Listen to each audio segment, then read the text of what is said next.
l'instant, czy oni mnie przerzucą?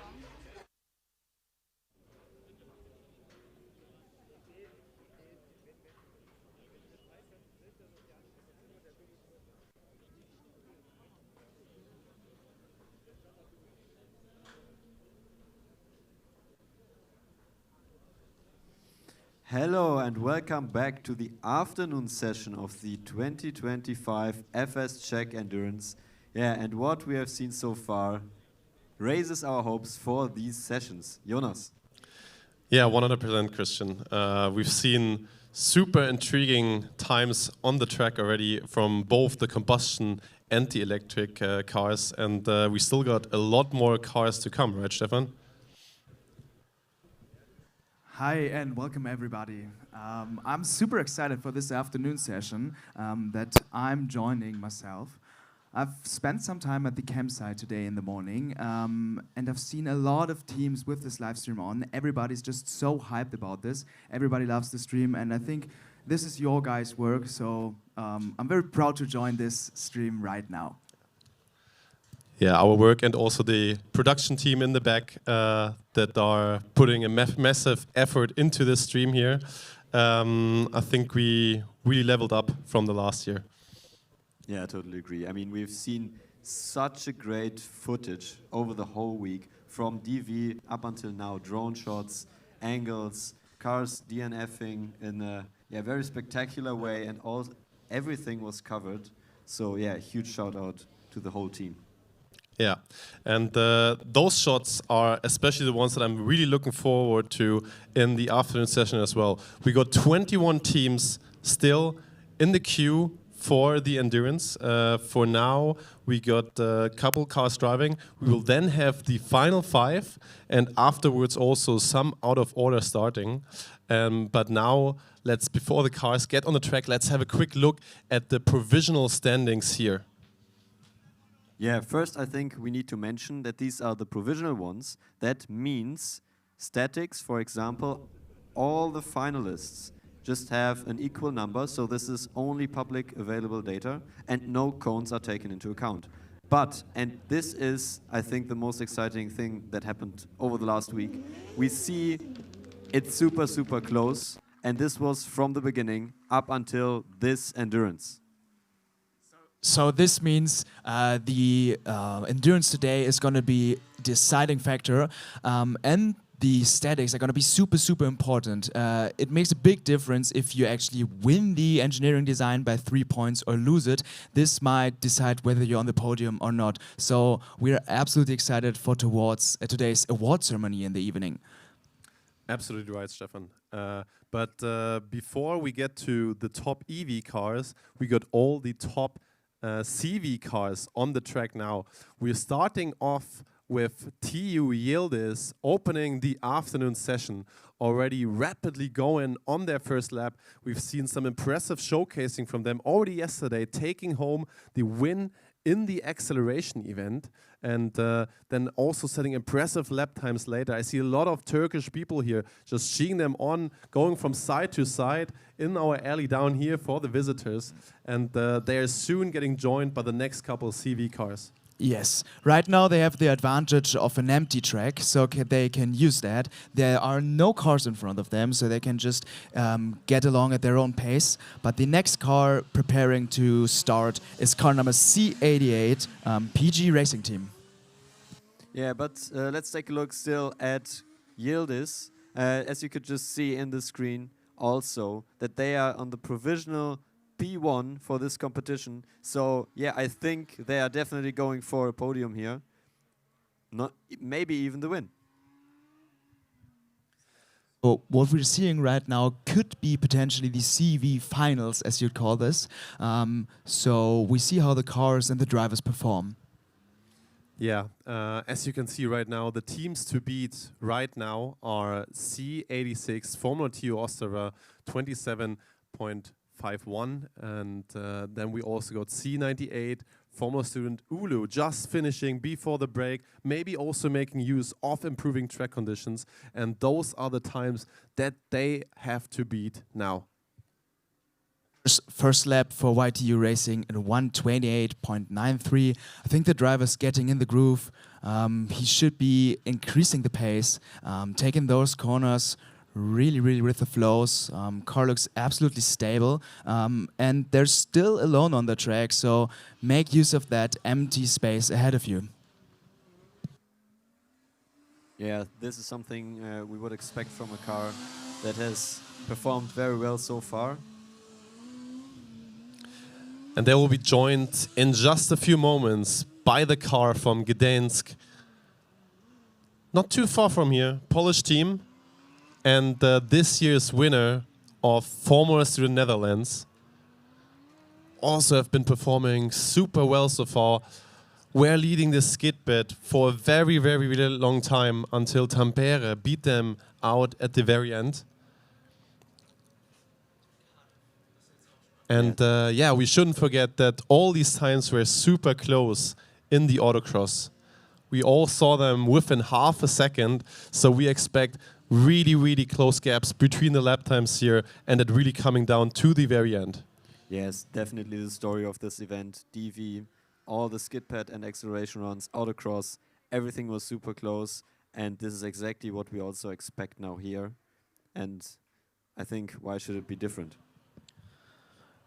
We expected the Cardiff car to go out first by the running order, and I think we've seen them in the preparation area, but they're not on track yet, and I think I've lost the sight to them, so maybe we get some information on that car and whether they're going to run in the out-of-order session or if there seems to be a bigger problem that needs to be solved. Yeah, right, Stefan. Cardiff being the only combustion car from the UK here today. Another one, Oxford Brooks, starting in the electric category a little bit later. But let's hope Cardiff can get on the track as soon as possible.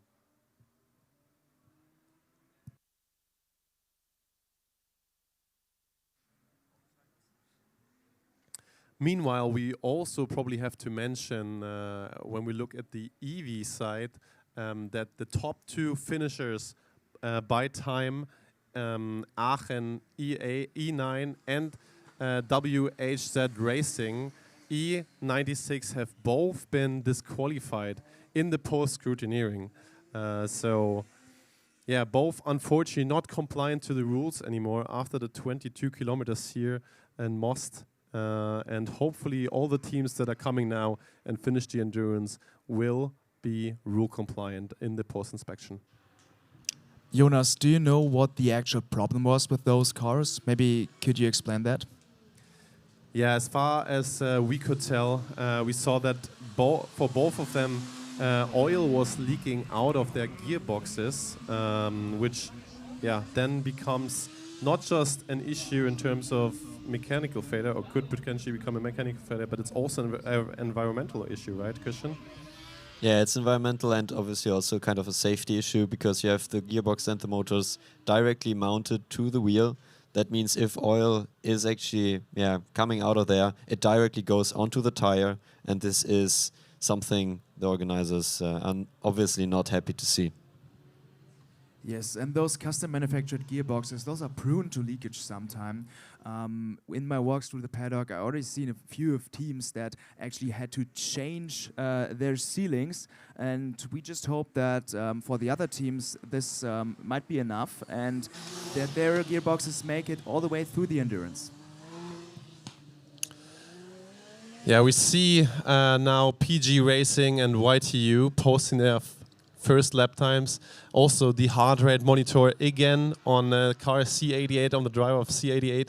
174 right now. We've seen higher, but this is definitely not a resting pulse. No, definitely. I mean, this is a working exercise for the drivers.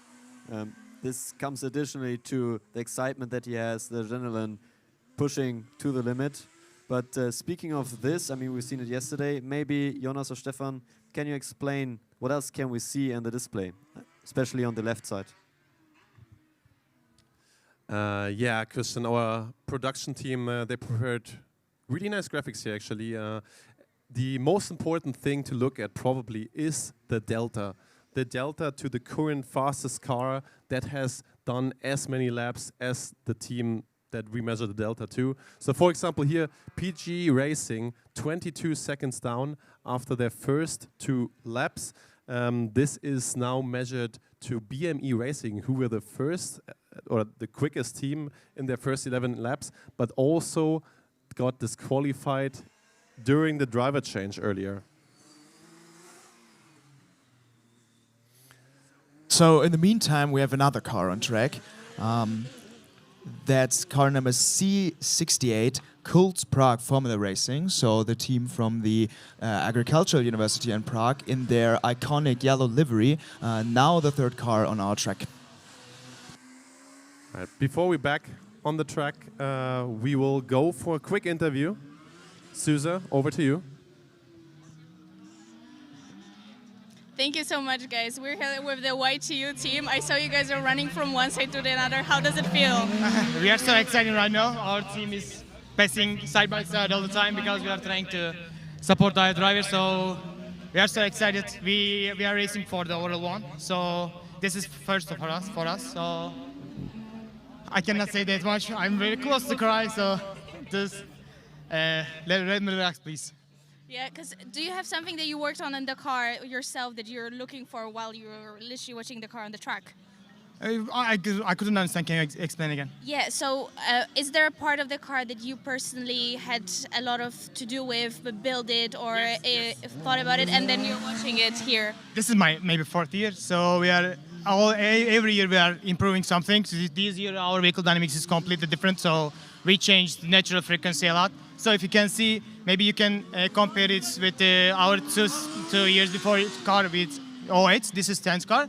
So you can see the movements is so less. We try to tune it very long time, and we try to find sweet spots, but the conditions are changing every time. In Turkey, we don't have that much grip all the test track, but now we have a lot of grip, so we are trying to do everything well. What are you hoping for today? Overall one. Just overall one. not that much. We are always acceleration and skid that we are in top 3, and also autocross. So aerostatics also very well. So we have just one more step to endurance. If we finished it, we could be overall one. So we are just so excited. I'm sorry. I'm very happy for you, and then I'll get back to watching it because I think your team is all around. Thank you. You're welcome. Yeah, thank you. Thank you so much for the interviews. You can really see those emotions overflowing. And it's the same for us. We're so happy to see those cars out on the track, especially those ones right now. And Theo Yildiz looks very quick, especially this slalom. The driver was just centimeters away from those cones. Super agile car through that.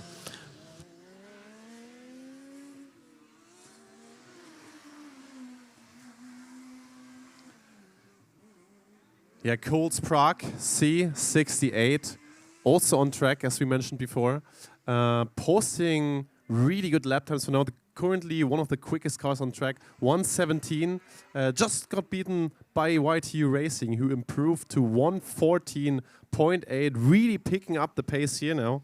I'm really interested to see on what Prague can answer there, because they were the quicker car yesterday in the autocross. Yeah, this would be super exciting to see. I mean, it's still the early stages of the first runs here, but we already see the averages being very close to each other. So I expect it to be this close until the end.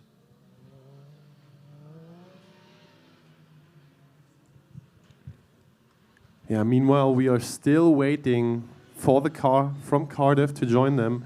But for now, it seems like the first electric car of the afternoon session is on track.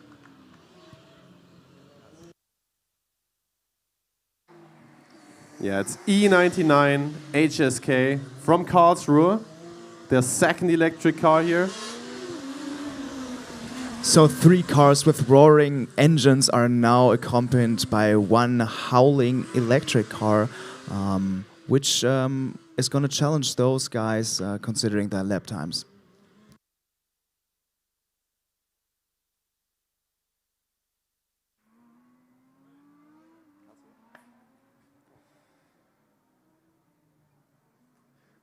Let's see Yildiz going on top of the hill.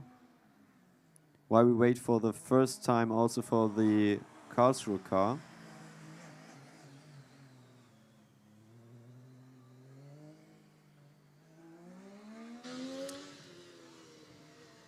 Yeah, yield is really looking super steady here. Very consistent, almost halfway through the endurance already.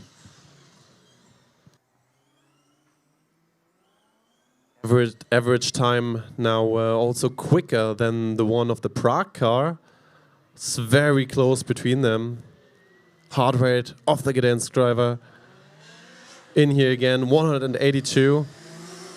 Yeah, this is what we've seen. I mean, look at the averages. 119.47 and 119.46. Yeah. Yeah, super, super close. And I mean, it really looks like these cars are on a very, very similar level here. But not just the cars, also the drivers here. Absolutely. All of those drivers excel here. High-speed Karlsruhe 1:18.05 in their first lap. So that's below the average of their three competitors right now. We'll see how much they can improve that lap time.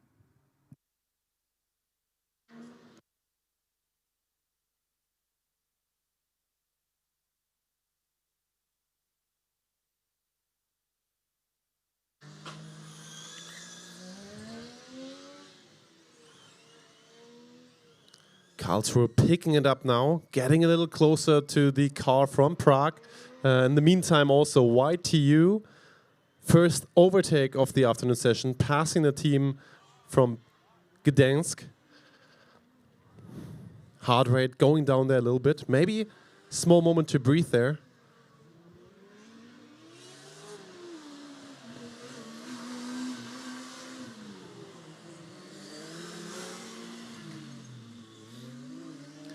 C34 already through the first half of the endurance. Congratulations, guys. Driver change now coming up.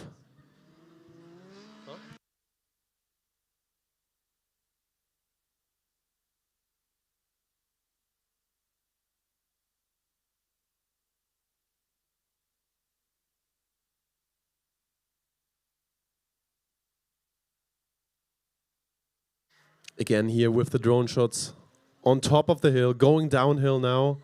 Super hard braking there. We saw a lot of cones being hit yesterday, but it seems like It's still coming. But this might be the case for TU Yildiz as well. Second driver looks highly motivated, pushes the cars across the straights and then dances it through the corners.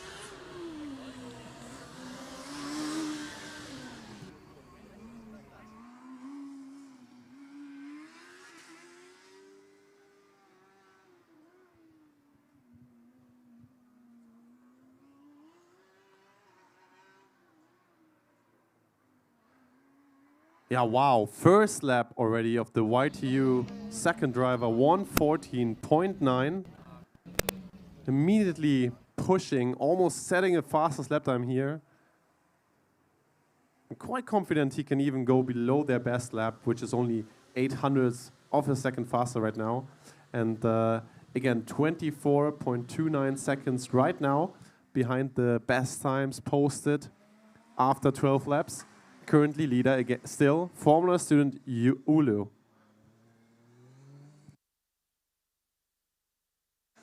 And there's also the last lap sign for car C68, the hybrid car from Prague.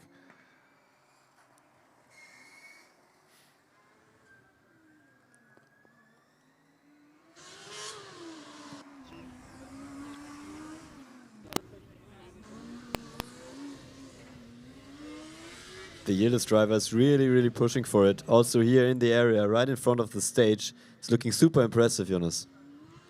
Yeah, wow. It's, I mean, we've seen already a couple drivers having a couple moments here. You can still see the marks on the track here because there was another car having a spin here. So the Yildiz driver just throwing around the car here like that is super impressive.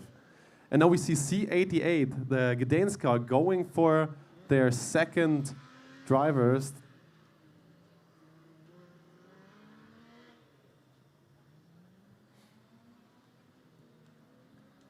Also successful driver change there. We talked about this a little bit already. Taking a cone there uphill, still needing to adjust with the hairpin. We've seen plenty of teams having trouble with that earlier in the session. Yeah, I think we had in the beginning a lot of cones. Also, you mentioned the spin right in front of the stage, taking out really a lot of cones. But then we had also a long time where we actually saw no driver taking at all any cone. At least we couldn't see it. And also now, I think it's very consistent, and the level of driving skills here is very high to not take any cones. That's right, but the track is very challenging as well, especially those sections at the top of the hill where you're just going straight into the wall if you don't take this corner correctly. And then coming down the hill through those narrow sections, actually very hard to get the racing line right there, and having the driver hit no cones at all right now, that's super impressive. Yeah, I think we have several areas where we saw over the whole week now that action can happen, and also spins from drivers, and drivers get caught out. Especially also here at the start of the banking, where we had actually 2 cars yesterday ending up in the grass. So we haven't seen it today, and hopefully we will also not. Yeah, super unique part in Formula Student in general. This uphill section here. It's just also something that teams cannot really test beforehand. Their drivers just don't know, independent of how much testing time they really got. They come here for the first time and they really struggle with this hill sometimes. Yeah, I think definitely that drivers who have driven here also in the past have an advantage. The track is super unique. When you're approaching the hill, you can have a little bit more confidence because the banking is helping you, as we also had yesterday explained by our autocross drivers here in the studio. And on the downhill section, where the car 22 is now entering, it's exactly the opposite. YTU, meanwhile, on 1:11, their best lap time here. Still, their last lap, 1:14, so really picking up the pace. Also overtook E22, Formula Student Electric Belgium, the only electric team on track right now. Nevertheless, they're still going very steady. It's looking very good for them as well. They finished the endurance at Formula Student Netherlands already. Got their testing goal of 250 kilometers in. Got the car really early ready. It just seems to be working quite well for them on track. And also in the marketing department. So we heard that they got a new marketing manager as well, who one of the team members met on Bumble. Yeah, that was kind of a very funny story we heard yesterday. Yeah, so maybe a hint for other teams as well to make use of dating apps if they need new team members.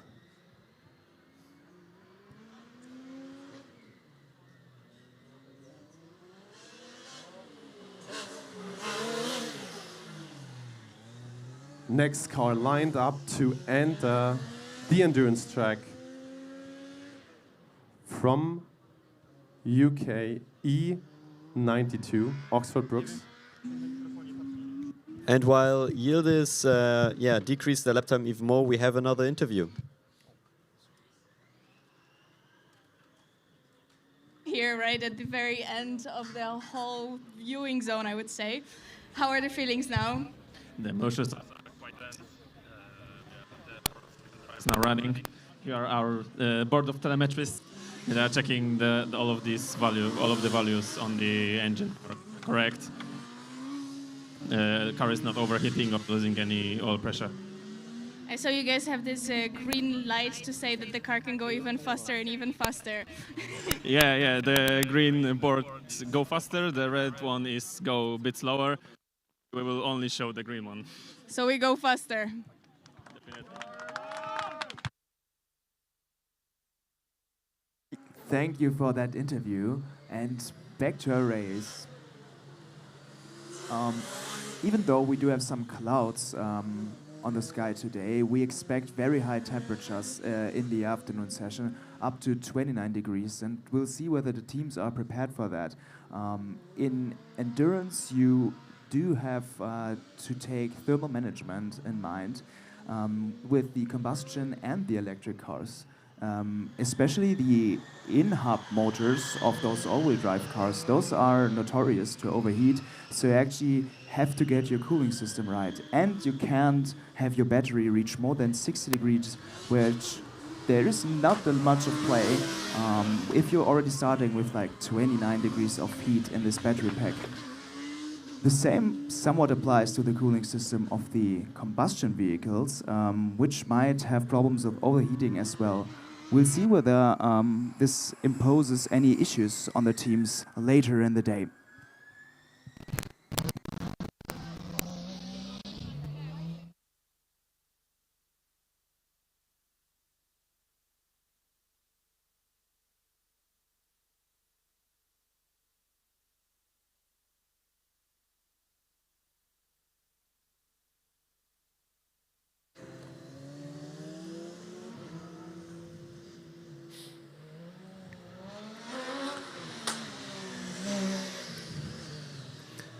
Yeah, 3.5 more laps to go here. YTU here racing. On the best way to finish endurance here, and the driver pushes and is able to even lower their lap time. So 1:10 is now their best lap. Yeah, 13 seconds down from Formula student Ulu as of now. We've seen the Ulu driver posting times of around 1:13, 1:14. So this could end up being very, very close at the end. TU Yildiz is catching up to the Oxford Brooks racing car. So we might see an overtake really soon.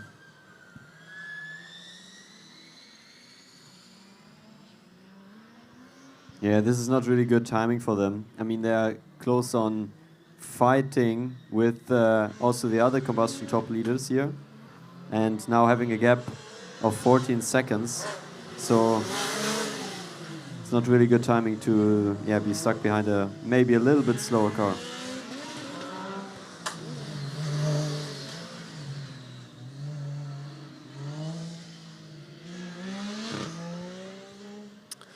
Nevertheless, super nice to see Oxford Brooks here as well. Their second competition of the year. They went to Formula Student UK before, as always, basically finishing third overall there for the electric class. Yeah, and I think it's also for them a specific challenge to compete here in Central Europe, as the rule books are completely different. We have the FS UK, which is running also on the FSAE rule book. And we have the mainline Europe one, which is oriented more on the FSG. Yeah, impressively, we've heard that they considered this before the competition, even before attending the competitions. And basically got all their cables ready to be exchanged for this event as well, to be compliant to these rules here. Meanwhile, E22 got the last lap sign.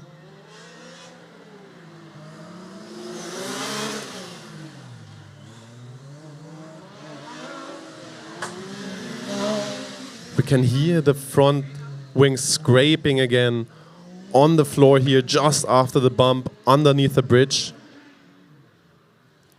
Ooh. The Prague driver really picking it up now again, throwing the car around the cones. We've seen this yesterday actually. The second driver from Coles Prague in the autocross just throwing the car around but still being so controlled doing it. Yeah, this is not normally a very safe state that the car is in when it's oversteering that much, but the team is able to do it, and also the drivers are capable of doing it. And the fastest autocross time yesterday proved them right.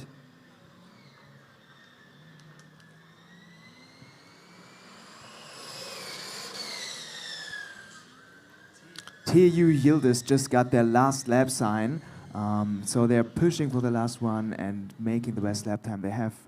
Meanwhile, car E22 Leuven, they made their way to the driver change, so congratulations on making it through the first stint.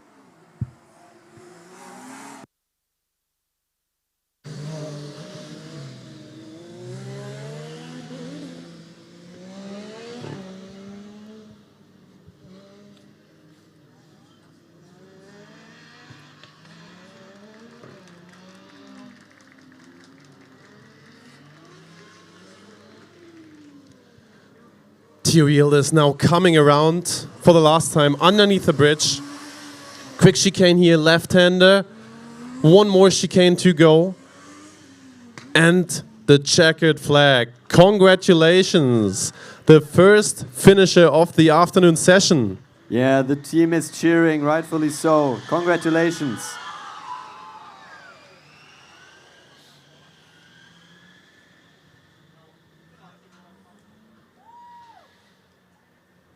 Super close. I think we could also hear the team from Ulu cheering there, who are still in the lead right now overall, according to the raw times.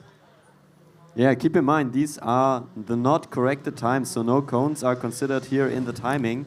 That could still mean, because it's super close here, we have 14 seconds delta, which is basically only, 7 cones. So you're basically telling me that we know nothing and we will just have to wait to the award ceremony? Yeah, we have to wait. And then there's also the uncertainty with statics. We have to wait until we know more.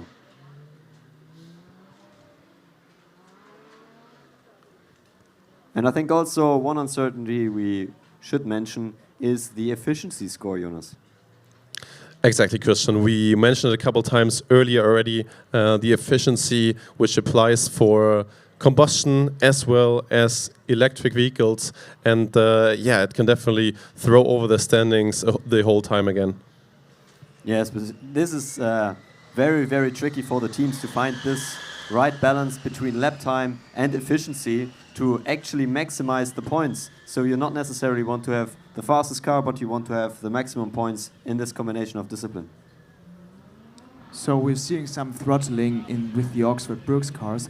This might be part of the strategy to find this sweet spot in between having the fastest car and having the most efficient car. So they're actually having a low lap time with just a very little bit of energy.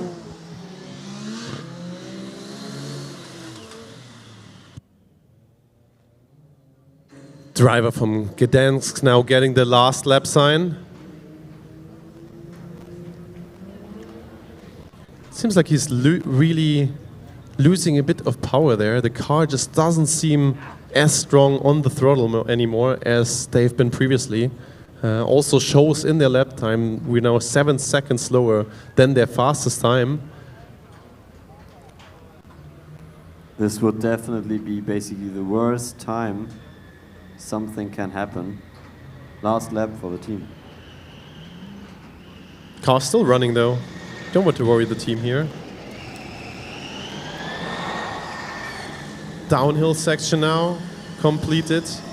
Almost on their way back, half a lap to go there, in front of the grandstand.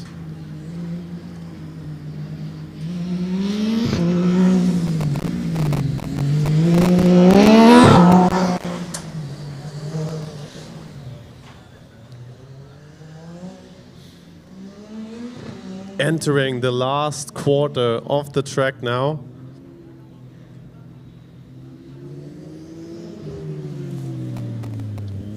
Underneath the bridge.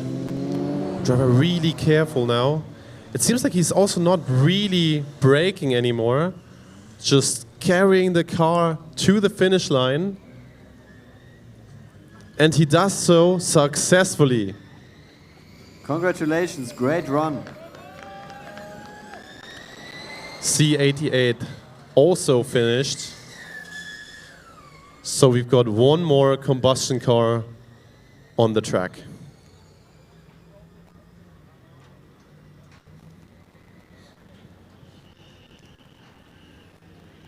Yeah, and they were also picking up the pace in the last laps with 1:11.89, putting in their fastest lap so far today.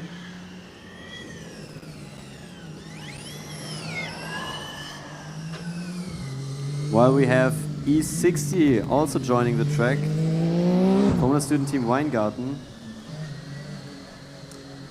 Weingarten is definitely picking up some pace. They started slow, but maybe their energy management just lets them do that, and now they're picking up pace and making those corners quite beautifully.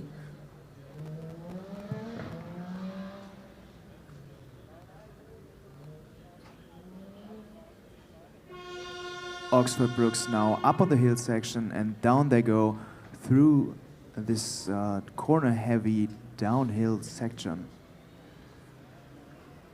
This is the part of the track that was modified compared to the autocross. We are missing the slingshot section where a lot of drivers had problems with getting that tighter corners radius right.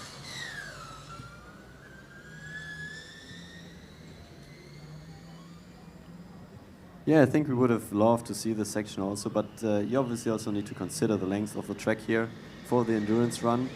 And the more area you have to cover also, the more work it is for the marshals. And with coming up with the kilometers and the 22 laps in total, this is definitely the best compromise. Yeah, the organizer obviously also needs to be in charge of the track regarding the ability to deploy marshals wherever needed to guarantee a safe competition here. And that is just a whole lot harder when there's 4 or 5 tracks, 5 cars on the track compared to just 1 or 2 as an autocross. But I think the track's still very long, it's very challenging, there's a lot of technical sections in there. And as a spectator, you can be just in the middle, having the cars all around you, so anywhere you go, anywhere you see, there are some cars running. I think that's a very, very cool experience here at FSCZ. Innsbruck now also finished their first lap here, starting off strong directly with a 1:11. The team from Innsbruck told us that they really want to push here, get their car to the limit, try not to use any power throttling, and just rely on the driver's skills to manage the energy here.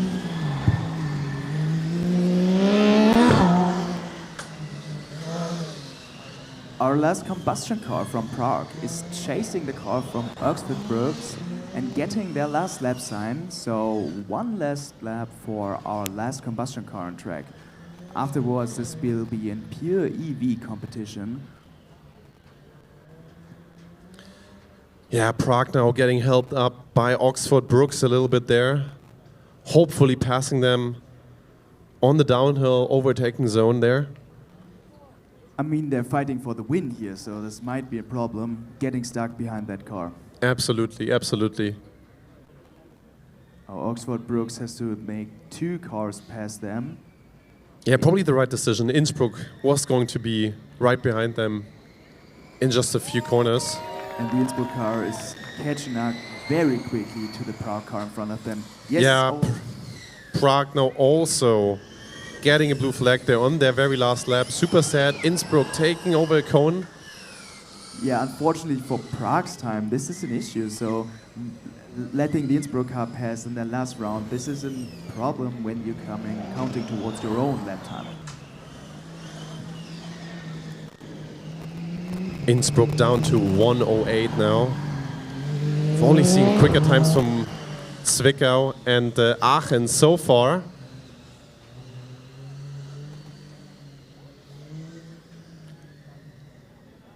(1:06) now.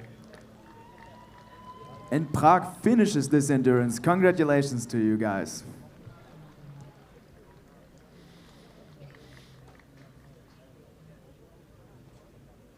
Yeah, Prague therefore jumping on P4 overall in the, just times for the endurance event for combustion cars.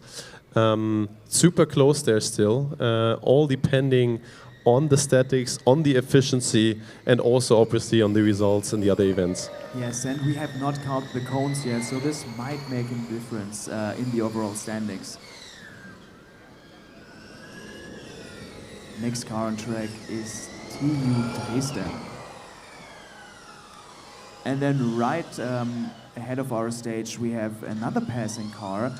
Innsbruck gets ahead of Weingarten. Yeah, that Innsbruck car really flying right now. Can they go below 1:06? No, they were stuck behind Weingarten for a little bit. But still, they are really pushing it, and it really shows the potential in the car. Remember from yesterday, they were one of the first cars, I think even the first car that was not allowed to drive anymore in the autocross. Super unfortunate timing for them back then. Yes, but we have to make the cut somewhere, and we had so many cars in the queue, so we probably couldn't let all of them drive. So unfortunately, they were the first in line that could not have their third attempt and relied on their first and second one to set their lap time for today's running order.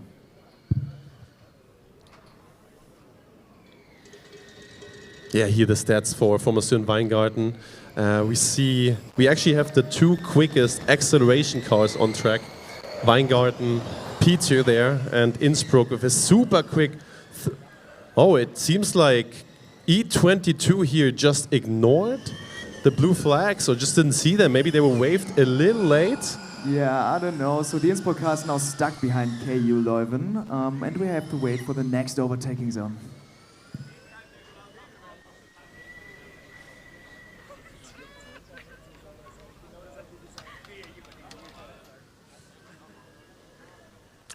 Dresden also on track, showing a really strong pace, 109 at the beginning.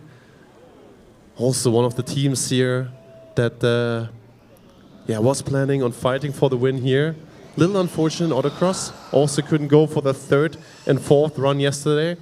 Yeah, but I think the car looks to have the potential to have a really good fight with the Innsbruck car and maybe the cars that follow. So let's have a look on how they behave in the slalom uphill. Looks very clean. The acceleration power is absolutely there. And now on top of the hill in this very technical section.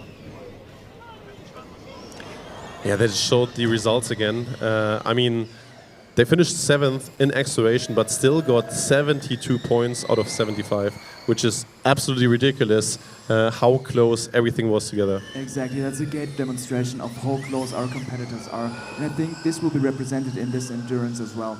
So I think we're going to have a great show during the next 2 hours.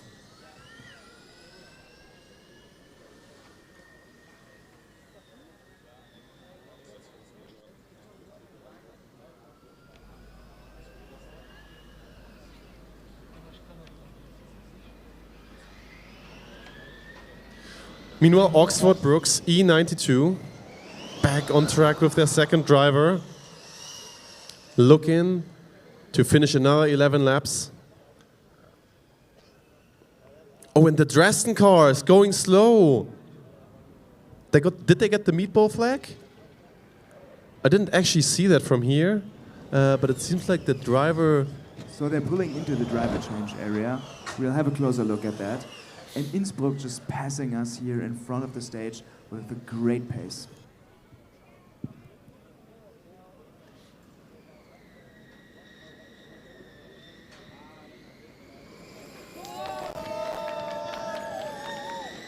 Yeah, look at how quickly he opens the drag reduction system on the rear wing as well. Driver just super confident right now in the car, improving the lap time to 105.79.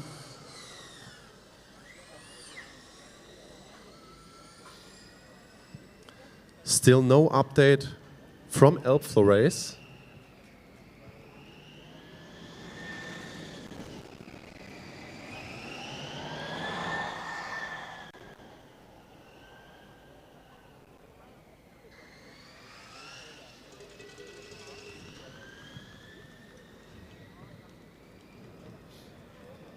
Weingarten there in the on top of the hill section.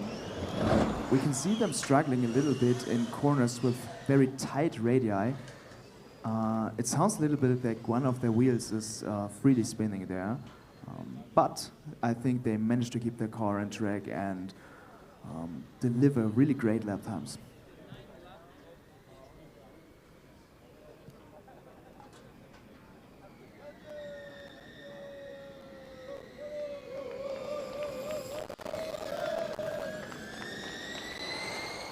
Really nice shot again of the Innsbruck driver. Heart rate 174. Seems to be somewhat of the heart rate most of the drivers have here.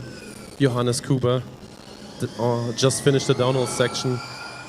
Navigating really tight to the cones here.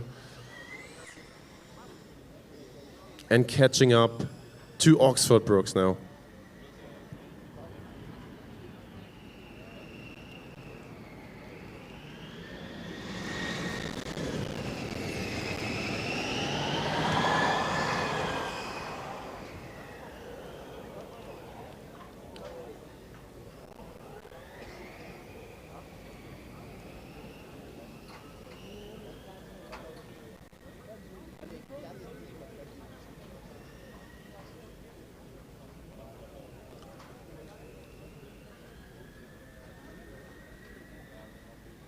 I think this comment actually speaks for themselves. Yeah, Tyrol flying. It just looks super quick, you know, on the throttle. Just no hesitation by the driver at all. He seems like he's got quite a lot of testing kilometers in there, Christian. Yeah, they were yesterday the first car which was not able to set up a second lap in the autocross. So yeah, they had high hopes for it, but they could manage to get started in the autocross. Yeah, one of the few teams that is using a steel tube frame still and showcasing really strong lap times, or showcased the lap time below 1:10 yesterday. Yeah, and also right now we see 1:05 from them.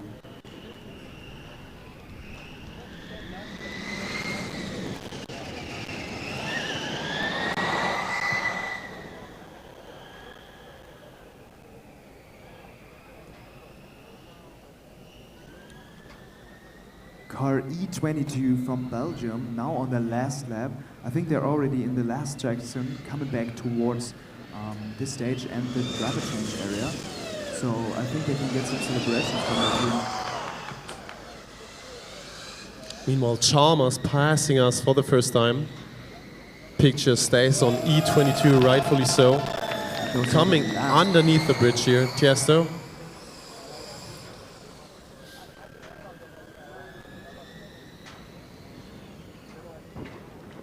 And sees the checkered flag.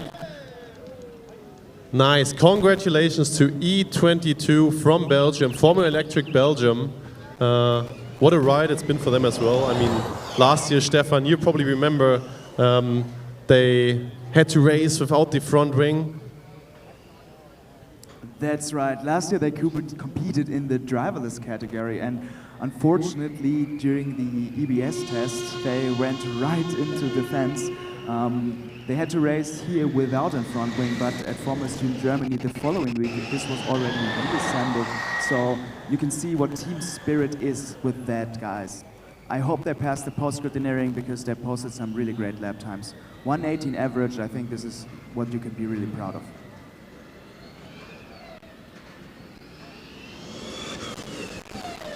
Yeah, and in the meantime, we also saw car number E7 putting up for the driver change.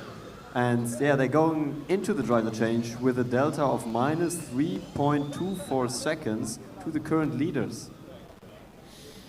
Yeah, that's absolutely incredible, actually. I mean, you have to consider the current leader, time-wise, is still E9 from Aachen, who finished on a 24 minutes, 26 seconds, and they got disqualified afterwards. So the actual leader that finished the endurance is PWR Racing for now. Yeah, that's right. And also to put this into perspective, last year's winner finished the endurance in around 25 minutes. So we are already below that.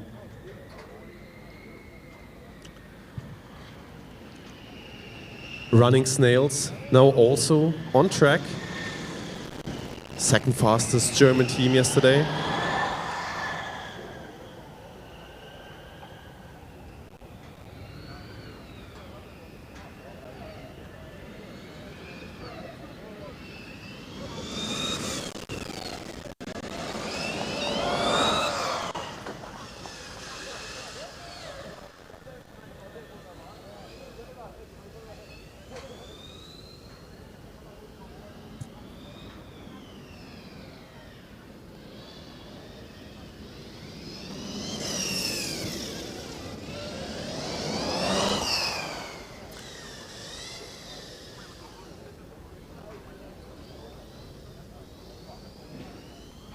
We see the camera following Oxford Brooks Racing. Absolutely cool drone shots following their lap number 13. They're trying to finish this here, maybe with a little bit of throttling, but in order to finish first, you first have to finish. So making this endurance is super important for them, and it should be number one goal for every team out there. Finishing endurance and having a great time, then lap times will follow after.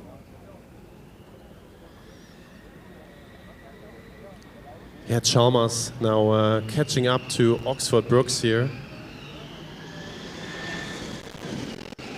hopefully getting close to them in a good spot that they won't lose much time.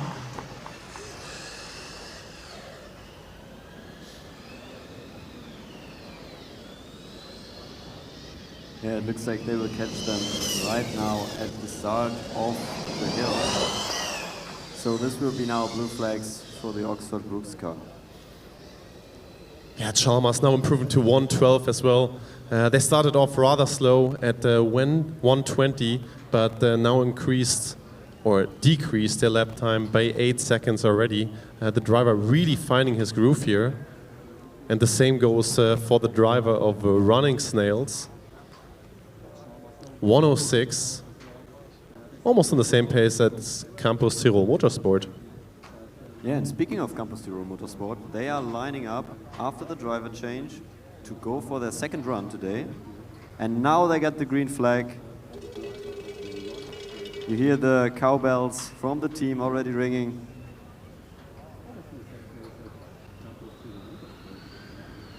Yeah, no DRS open on the uphill section.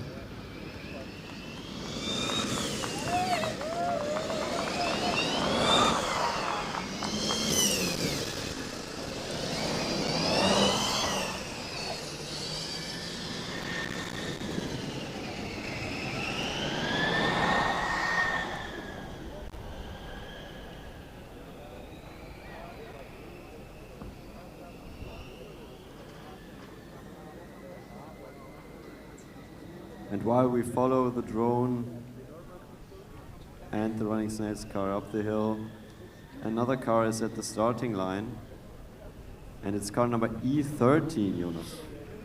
Yeah, fast tube. TU Berlin, yesterday the quickest German team, got a steel tube frame as well. And off they go to their endurance. Best of luck to them. Yeah, they were super lucky yesterday to just make it with the first driver at the end of the autocross. And yeah, super happy with the team that they actually made it possible to set up a time yesterday.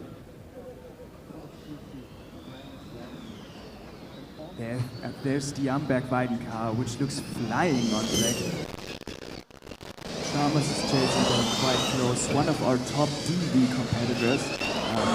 I believe they will be in a very close battle with Trondheim for the overall DV trophy. So this is going to be a very spectacular award ceremony for them. Yeah, Running Snails, no stranger to this competition, and now currently the quickest car on track. Let's see if Campus Tirol Motorsport can get back up to the lap times they've been posting before.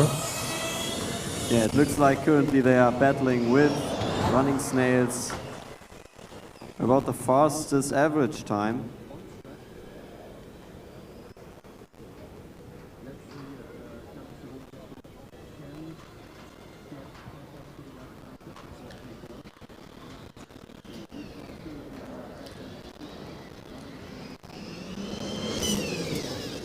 Weingarten, in the meantime, still in the driver's change area. We haven't got an update from them yet. Let's hope they can join the track action as soon as possible again. I think we are well above 3 minutes now. Chalmers pushing the starting straight and then into the slalom up the hill. Looks very agile. And through the Skoda gate.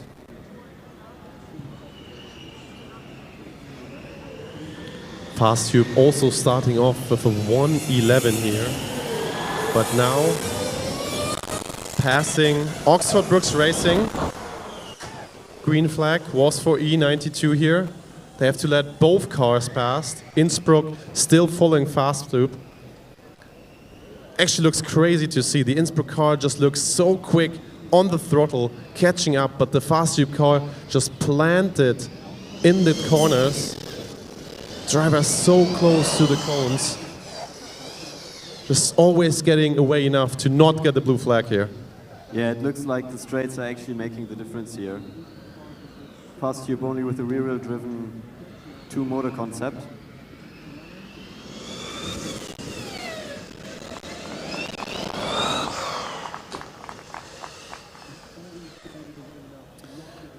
And what I'm really surprised about, that we haven't really seen any front wing damaged as much as we've seen in the past here.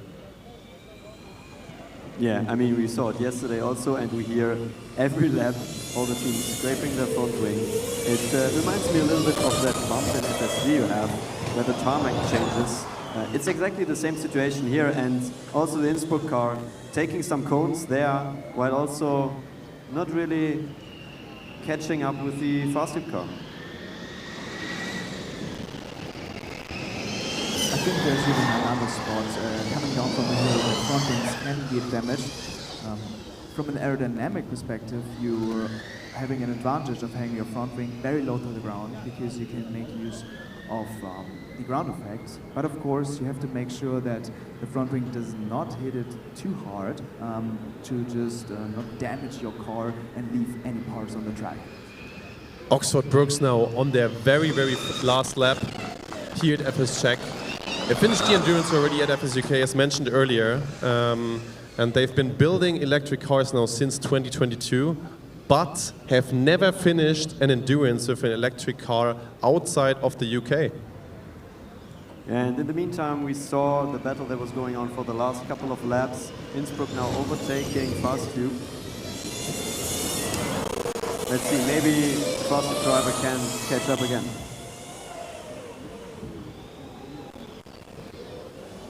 Our two most competitive steel tube race frames right here, battling for position.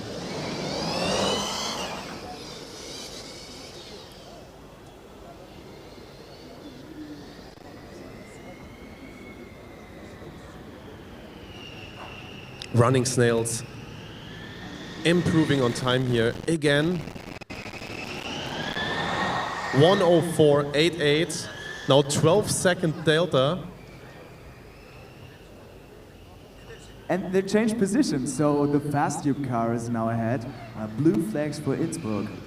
Stefan, and while you said that, we had Oxford Brookes finishing the endurance for them. Congratulations, car E92 from Oxford Brookes Racing, the only electric car from the UK here at FS Czech. Yeah, congratulations guys, great effort. And in the meantime, the battle continues between Fast Tube and Combustion Motorsport. Now Combustion is on the back and the blue flag was waved. Yeah, this honestly really sucked for both of them. Just took time off their clocks. Running Snails, the main competitor right now, meanwhile, can just drive without any car ahead of them. Yeah, it's unfortunate for both drivers. They just keep stealing the time from each other. But of course, when you are one of the drivers, you always want to catch the car in front, and this is what they're doing at the moment. You know, Christian, I imagine that if you see a car just ahead of you, it also motivates you just that little bit more to stay as close to it as possible. Yeah, I totally agree.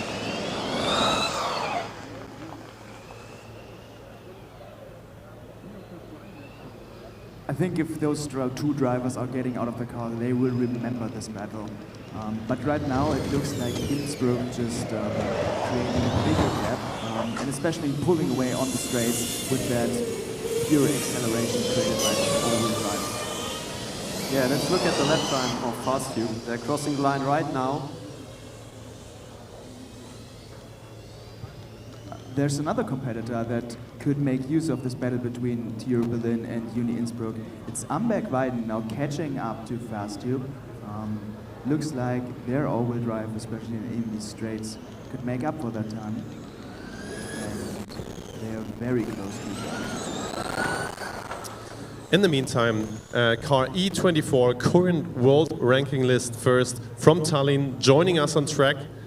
And also car E95 from Göteborg, Chalmers former student, pulling out to the driver's change, completing the first half of their endurance. This is the first lap for Tallinn, 1:09, so very strong start, and I think the driver's just getting into the mood of actually lowering those by a lot.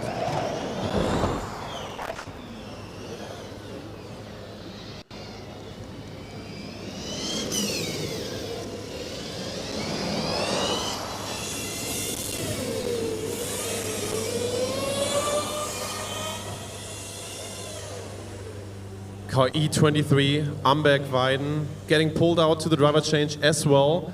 And with his super impressive time here, you've got to say. Yeah, so congratulations on finishing the first stint. And we'll see about the second driver.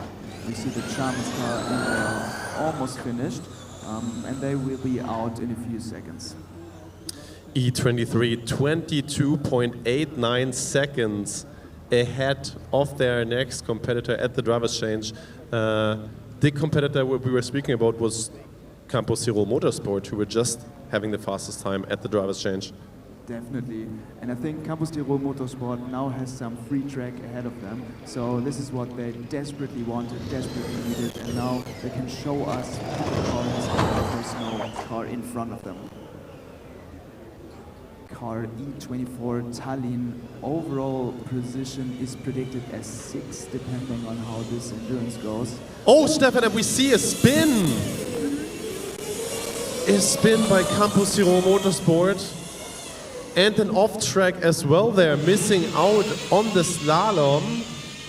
Yeah, this is a very challenging part of the track. I think we already saw some spins yesterday, Aachen for example. But they are out of the grass and they are now making on the way through the track. Yeah, Aachen, and I think also Ostrava comes to mind there. But this could cost them dearly, especially considering how close this competition really is as of now. Yeah. We see car number E24 Tallinn with the fastest endurance in FS Netherlands, which unfortunately did not bring them the win because they were running out of order. Car looks promising here, and we'll see about their lap time. Chalmers now back on track. Second half of the endurance starts, just 3 minutes after they pulled them before. And Combustion Motorsport getting the last lap sign. Yeah, that mistake on the second to last lap really also shows how much these drivers are pushing to the very end here. Yeah, let's take a look what the lap time says. And it's only a 1:09. It's not that much of a difference. But yeah, keep in mind the off course. That's definitely going to add some time there.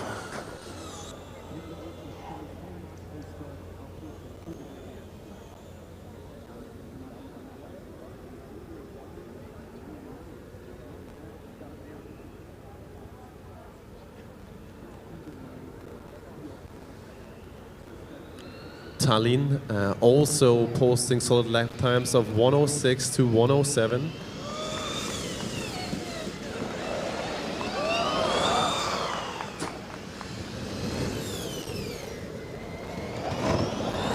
But eyes now on Combustion Motorsport in the last corner. On their way to the checkered flag, passing it. Congratulations. Yeah, the next electric car finishing here. Yeah, it was a super exciting battle. And we see Team Tallinn stopped on top of the hill. In the middle of the track, also a little bit of a dangerous area. Track marshals immediately creating a new lane for the other cars to pass by. The driver's looking at the steering wheel, try to figure out what he can do. The light is flashing. The TS is still on. I think they're first letting TU Berlin past and now giving the sign to Tallinn. TS on again.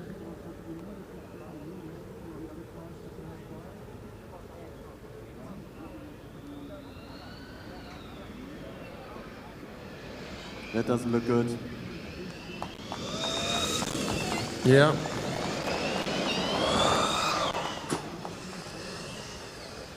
Yeah, this could be super unfortunate. Chalmers almost back at where Tallinn is. And also for the Running Snails team, this is, they're standing at the starting line and they need to wait until the track is clear again.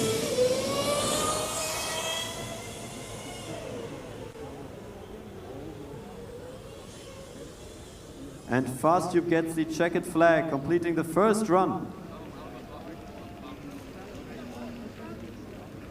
Yeah, super happy for them. They had quite a lot of issues yesterday as well. Yeah, basically working through the whole night to get these issues fixed. And seeing them posting strong lap times here, 53 seconds off of running snails right now at the driver change. And I think now when the tolling car gets removed from the track, which looks like a DNF, I think also the running snails car will get going when all the cones are back onto the track. Yeah, we see the fast tube driver change right there. And a few moments ago, we saw the Chalmers car just power sliding through the last curves of this track. I think their second driver is really pushing the limits and making the car go as quickly as possible. And we got another heart rate monitor here, starting off with 180 beats per minute at the driver change.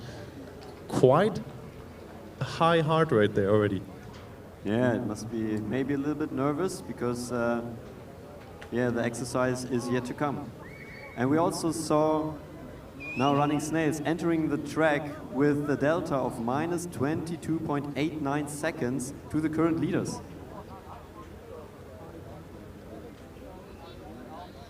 Yeah, running snails in a really good position right now here. Also just joining the track after the Talon car was pulled out. So it's clear again.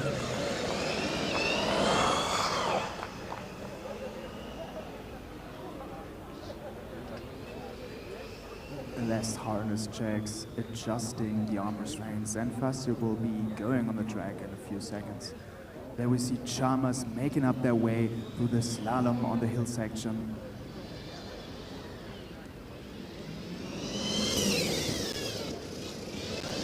Yeah, Chalmers, they had up until now super impressive event in total. I think they basically have the most screen time, at least in my opinion. They also completed the track drive in driverless over the weekend, and they are super consistent and gaining points everywhere.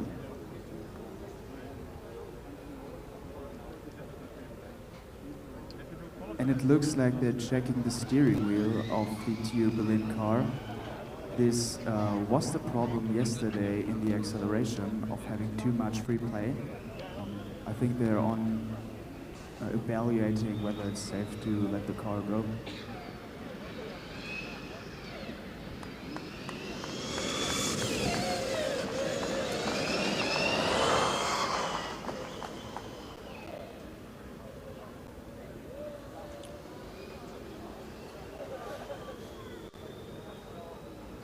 Chalmers super consistent again, coming over here.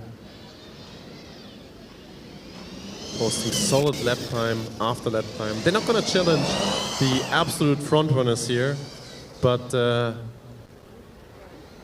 they're still going to get around the times that PWR Racing posted earlier.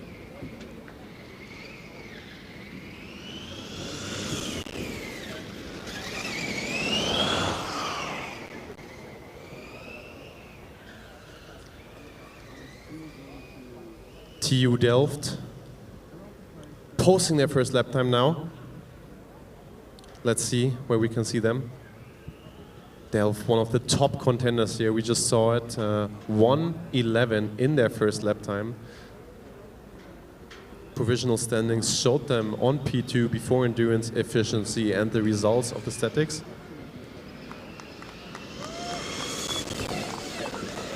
Looks good for Fast Tube. I think they're good to go and off to the start line. And we are following the Chalmers car as well. Second stint, they are almost 2 minutes behind our racing car, but regardless of that, every second counts in your points and for your overall position. Yeah, and before we back with the track action, we will hand over to Zuza again with another interview. I'm here with Ruben from the Oxford Brookies team. Huge congratulations for reaching the end. What are your thoughts now? Yeah, it's been a fantastic experience so far. To get the car across the line of endurance is a really big feat for us, and it's a testament to everyone's hard work in the team. So yeah, it's been a fantastic experience so far, and that's a real delight for us as a team.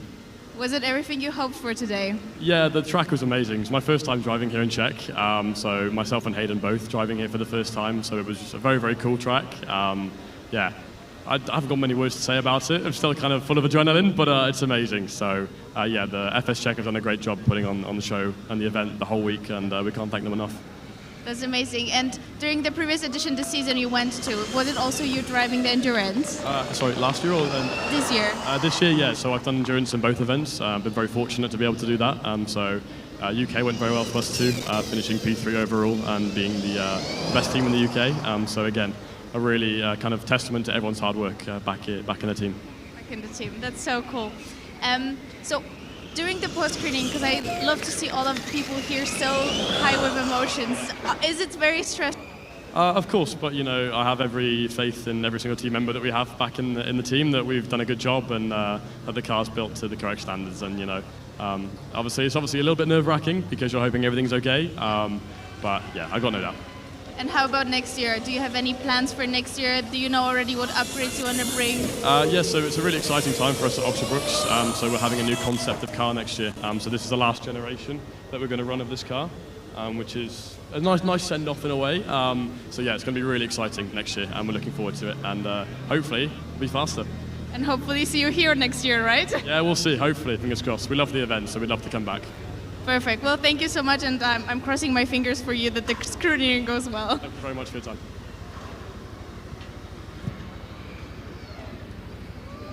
Yeah, thank you, Zuza, there. Again, nice to hear Ruben speak about how successful they were here. Again, first endurance finish for them outside of the UK with an electric vehicle. Congratulations again to Oxford Brookes Racing. We have a very close bet here on the track. Running Snail just passed Chalmers. They are just 1 second behind the leading car.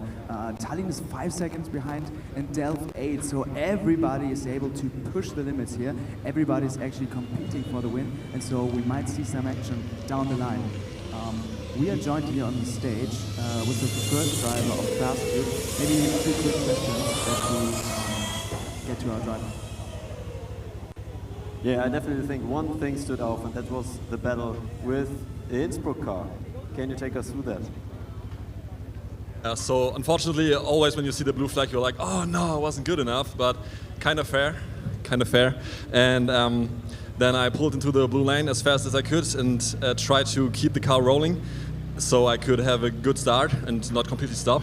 So immediately after I was released, I totally tried to catch up again, and the decision was made to let them go into the blue area again, and I was like, oh no, don't do that, you will be faster in the end. But they did, and so we got a little battle on our hands. And yeah, but in the corners up on the hill, I could take quite a few meters off of them. Yeah, that's very impressive to hear also. I mean, both of you looked super fast in the end. It was also very exciting for us.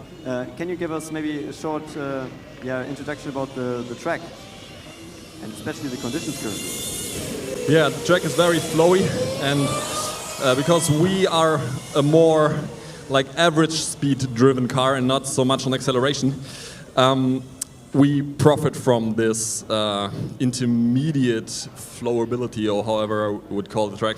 The track conditions are actually perfect, as good as can be. It's hot, and we have a little bit rubber on the track, but unfortunately for us, we couldn't go lower on the pressure and still had slightly overheating tires, which got a little bit slippery in the end, but it was manageable. So I'm totally happy. Hope we can finish. Thank you, Alexander. So super interesting here, higher management becoming a thing. And now let's see what the other Alexander can do. We already saw a little bit moment here, a little bit of a slippery moment there, maybe due to overheating tires, taking a cone there, but he's keeping it on track for now. Yeah, there was super great insights. Also the overheating tires in the end. We saw the lap times dropping a little bit. So yeah, this could definitely explain it. And let's see what Alex can do. Chalmers now close to getting their last lap time. lap times dropping a bit for them right now?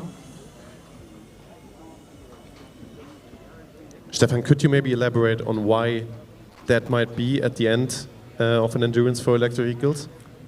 Yeah, this might be part of the throttling strategy. So maybe the battery starts to overheat or the state of charge is just too low. Maybe you had some miscalculations on how much power you can actually use during the race. All of those could be factors that might create this throttling effect. So Chalmers needs to let Berlin pass here.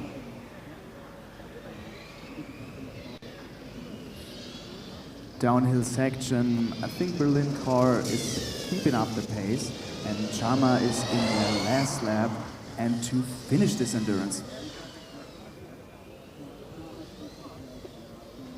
Yeah, Leons Molleros is asking if there's any infamous cones hit by almost every team. I think lots of the teams struggle with the cones up in on the hilly section that are just in the super tight corners. But now eyes on Chalmers, passing the bridge.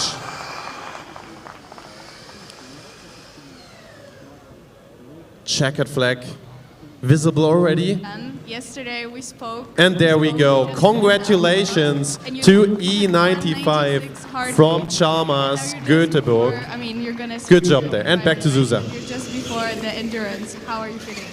Yeah, probably when I will go to into the car, I will have the same heartbeat again. So yeah, yesterday was pretty much amazing for us. At the point that when we spoke, we didn't know if we passed the post-scrutineering yet, but everything was okay. And yeah, we were really happy in the evening. That's super good. And tell me, what happens before the endurance? How are you preparing? Because I mean, the cars who were going in the morning, they already jumped in straight into it. But you guys had the whole morning to prep. How does it work? Yeah, exactly. We are fortunate enough that we have the time to prepare the car. We have made a little checklist where we go through all the stupid stuff that can go wrong, and to make sure that the stuff that is preventable doesn't happen. Of course, you never know what happens. There are so many things that can go wrong, but we try to do our best that doesn't happen.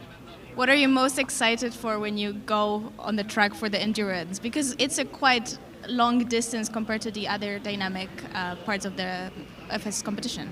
I think it's really exciting to go with all the other cars together because yeah, the pace of the cars will be quite good, and yeah, it will be cool for us to see where we are in that pack, if we have better pace than them or a little bit worse pace. So that will be interesting. Super cool, yeah, because right now here we have all of the 5 top cars who are going to race side by side on the track. So very exciting to see that. So tell me a little bit more. When you go on the track, what are you stressed about? Which are the parts that you're sometimes unsure about, and how do you go about it? So of course we know already the track layout from the autocross yesterday. So basically we took a good look at the areas that we didn't drive yesterday. So especially under the bridge and in front of the video wall.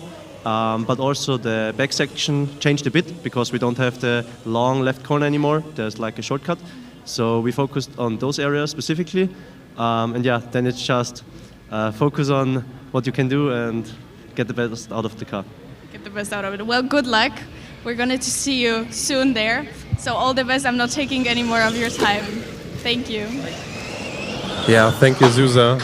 Really good to see there. And in the meantime, we saw the last lap sign for E23 Running Snail Racing, who you've got to say they got a little bit slower at the end of their endurance run here, but their really strong lap times from earlier might carry them to a really good time nevertheless. Yeah, overall I think it's a very good time for them. Also the second driver pushing, but I mean they entered the second stint with a 22-second gap, which is not the case anymore at the moment, but still driver looking confident, and they keep going. Last corner for them. Fastube almost catching up to them actually. Off they go. Congratulations, E23 Running Snails. Great job and great car, to be honest. This was very impressive. Yeah, especially that first half of the Endurance was just flying lap after flying lap. A little bit of luck there with the free track, but still super, super quick. Yeah, sometimes you just need to have the luck of the free track, and I think they are very happy also from the first and second run. Meanwhile, we see Delft pulling over for the driver change.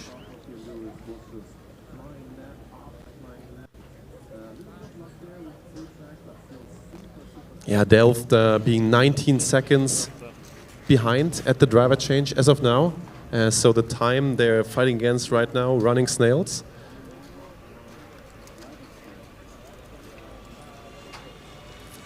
And that means that there's only one car left on track as of now. Yeah, and I think we mentioned this earlier. This is the perfect situation for a driver. He has nothing to worry about other than pushing the limit and finding the ideal racing line. Fast Tube here, you don't see the DRS open as you'd expect. Maybe there's an issue there. Yeah, it could be. I mean, the straight up the hill is a prominent example where you could actually use the DRS. So yeah, maybe we can also find out why they're not using it, or why Alexander, in this case, is not using it. But still, the car also in the corners, also as the other Alex mentioned here in the interview, looks super planted in the corners. This is super impressive. Yeah, there's so much grip for them. He mentioned the track conditions, super, super great. A little bit of tire overheating, but we can't really see too much from that from down here.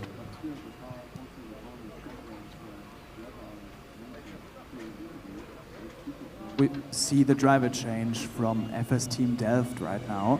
The track is emptying a little bit because we are approaching the Finalizing session, where the 5 fastest car of last year's autocross will be allowed to run in an epic session.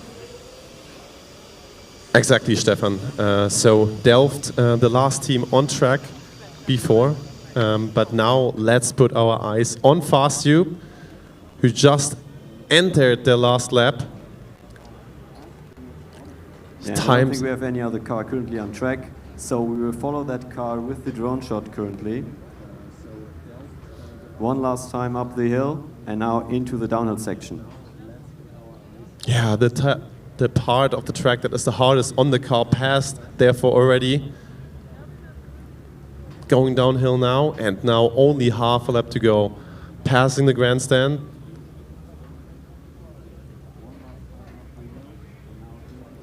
Alexander Kalensee, even though he started at 180 BPM his endurance run, he's keeping his cool now, staying on track, and hopefully also for the final corners.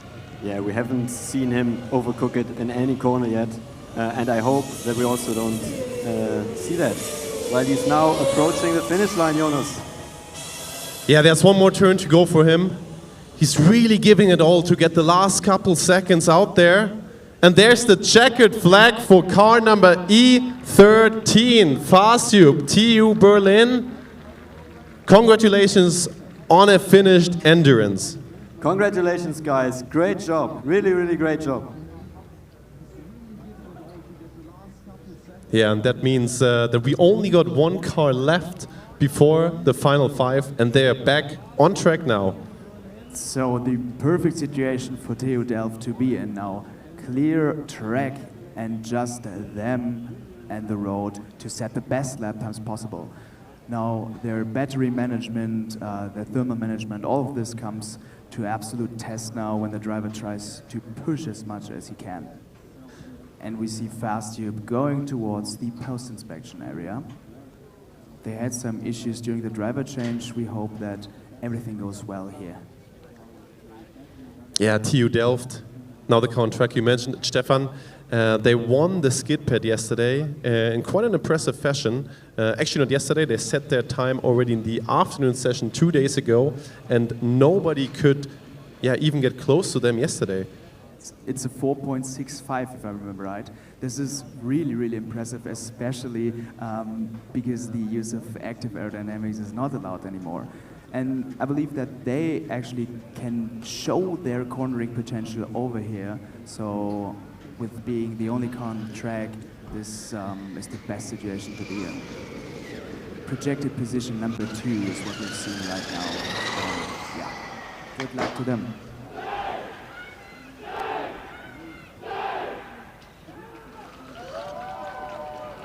Yeah, the car looks like it's slowing down a little bit here, right in front of the stage. Yeah, let's look at the lap time. It's definitely not the same pace anymore as on their previous run. Yeah, it seems like they're fighting to even get up this hill. They're slowed down by quite a bit. We'll see how they continue. Last lap time 1:28. That is quite far off their best lap time of 1:06. Let's hope they can, get back to where they were before. The rhythm of the driver is still there, but it seems like he doesn't have access to a lot of power anymore.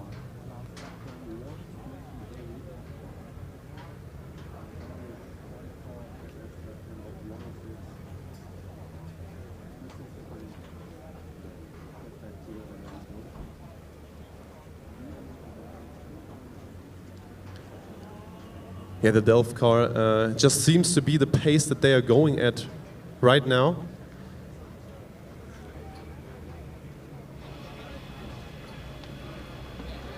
Camera on fast tube now in the post inspection.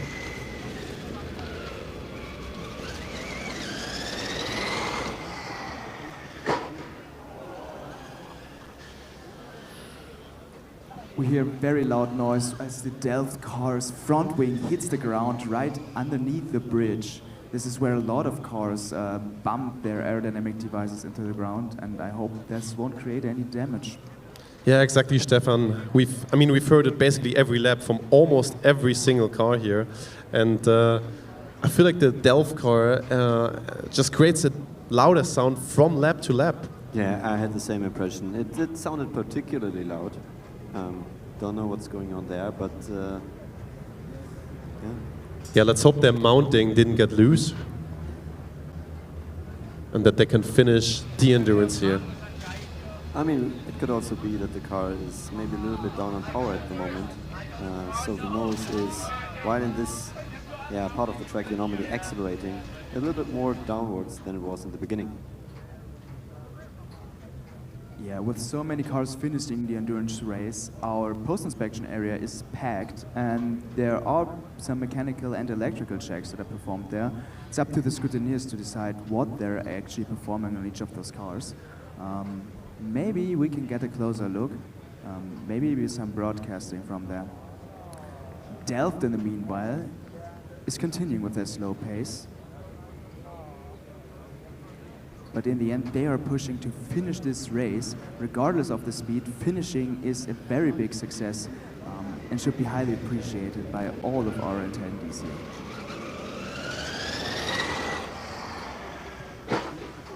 Yeah. Yeah, and Stefan, while Delft goes over the bump once more, we can see the final 5 starting to get staged in the background. The 5 fastest cars from yesterday. Oh, we see Delft pulling in. They must have gotten the meatball flag here somewhere. On lap 14, or after finishing that lap. That's unfortunate. Yeah, so now we are heading over to another interview until Delft is back on track, hopefully. I'm here with Linz from the Berlin team. You guys did really well. I think 11th time-wise. Now you're going through the skirts, right? Yeah, so we're gonna see how it will be. Right now we are not sure. Some issues with the steering before, because as you could see in the driver's change, there were quite a lot of screws around our car. But we're gonna see. Hopefully, all will be good, and then we are happy for this event, and that should be good. But you still, after the inspection, you still could straight the driver and go to the second, right? So are you confident nothing worse happened? Yeah, we are pretty sure it should be the same. So that's what we did, and that's what we're trying to do. So yeah, we're gonna see. Right now, we are checking brakes or something, and then we will see how it will go. So nothing to say right now, to be honest. Yeah. Is it everything you hoped for today? Yeah, so it was quite, some end map changes we did before, so to be honest. So we gonna analyze the data afterwards, and then gonna prepare for the last event in 2 weeks in FSG. And then, but it should be. We are quite happy with the result. And then, if we pass everything, we're gonna see where we will end. Hopefully in the top 10 at least. And then maybe we will see what's open for the event. Yeah. And for FS Germany, right? Yeah, we're gonna see. Yeah, so quite 2 intensive testing days we planned. So therefore, we want to improve our performance again. Yeah, so we're gonna see how FSG will be in 2 weeks' time. Yeah. Well, thank you so much. I won't take any more of your time. Thanks. Thank you, guys. Thank you so much for the interview. Super insightful right now. The track's empty, but we already see our top 5 cars from Autocross getting ready because they will be starting the final session real soon. And we are here on stage, joined by Johannes. He was participant in the final session last year and the driver of the Joanneum racing team. So just a quick question to you. Do you think in this final session that there's even more pressure on you as a driver, having everybody from this event looking at you and your team trusting and believing in you that you can win this event for them? What does that make with you as a driver? Yeah. First, yeah, you have absolutely pressure, but I would say if you're a driver, you are able to really get into focus when you're in the car, in the line, and in the queue. Yeah, before you're sitting there in the pre-scrutiny and thinking about everything you saw at the track walk and the other cars and the problems from other teams, and hope that everything goes well. But when you see the starting line, it's just focus, you and the car, and I mean, you know you're doing your best, and you know the team will stand behind you. It's no exception what happens. You will do your best, and yeah, that's it. Yeah, I think this team morale is super important. And maybe could you walk us through the advantages or maybe disadvantages of being part of this final 4, was it last year, and today it's final 5? Is it better to take part there? Do you think the lap times are quicker, or are there any problems that come up? Yeah, that's really hard to say. Normally, I mean, the cars are the fastest from autocross. But yeah, because they're pushing so hard to the limit, often in the finals there is also often there are occurring problems because they are pushing that hard and fighting for each second, and so it's not really easy to say if the pace will be faster, but the cars would probably be faster. Yeah, great insights here. So one question I have. What's the actual strategy going into this? Because you know all the other teams around you, they're all fighting for the win, and we already spoken how close this competition is this year. So every cone matters. So is there maybe a different approach on these final 5? Yeah, probably. But the strategies will not start here on the competition side, but in the design of the car itself. Because if you designed your car to be really efficient, you cannot change here the strategy. I mean, you can push a bit harder or drive a bit slower because of the temperature, of the sun, of the track. But at the end, if you decided to drive with a normal pace and be very efficient, you cannot change it here because of the design of the car. Okay, thank you for that answer. And maybe another question, you as a team, you chose to do a very interesting driver strategy because you were driving the autocross yesterday, but not the endurance today. I think this is rather unusual because most of the teams have their autocross and endurance driver the same. Maybe you could explain a little bit on why that is different with your team. And yeah, we changed that also in the last years. I think last year we also did like autocross and endurance. Both drivers are the same. But for this day we decided to make a shootout, see which drivers are the fastest and which drivers are the most efficient ones. And so we saw, like, I mean, I'm standing here now. That means I'm not a very efficient driver. I'm very aggressive in my driving style, and it's more, as we saw yesterday, I completely cooked the tires at the second run. That's why I'm not driving endurance today, because the other driver is a bit more efficient.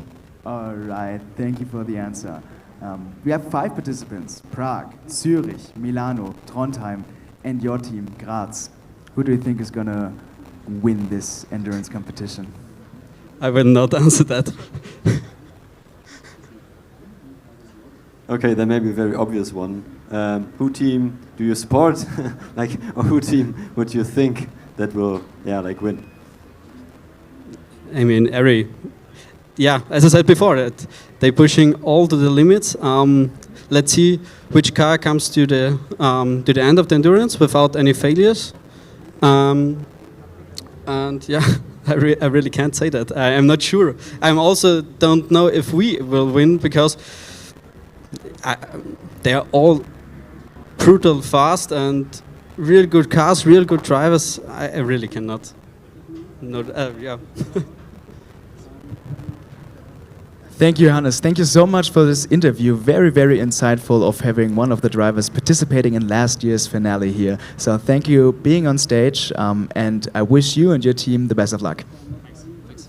Thank you very much.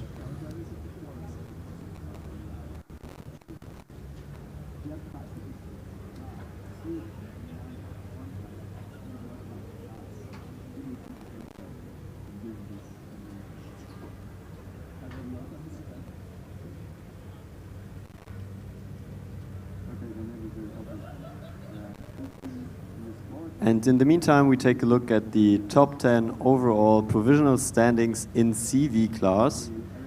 Just a short reminder here, these are the provisional standings, so that means all the finalists for all the statics are just accounted for with the same amount of points, and also the cones are not calculated into this equation so far. So we see that BME Motorsports is just 10 points behind Yildiz Racing.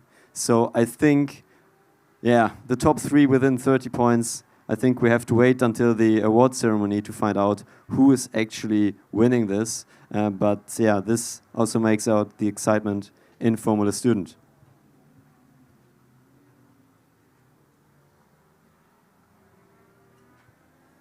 And when we take a look at the top 10 overall provisional standings EV, I think also here we are very, very close. Whole story of this event, and as I mentioned, the same rules for the provisional standings for the combustion and electric cars are the same.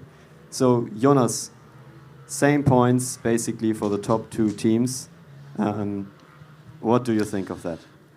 Yeah, Christian, I mean, it's honestly absolutely unreal to think about that. And I also got an update now on Formula Student Team Delft. They apparently got a flat tire. So that might also be why we heard that front wing scraping more at the very end and the driver going a little slower here. Yeah, flat tires. I mean, we have seen a lot of flat tires here in the past. It seems that the track, especially the downhill section, is very aggressive on the tire and rim assembly.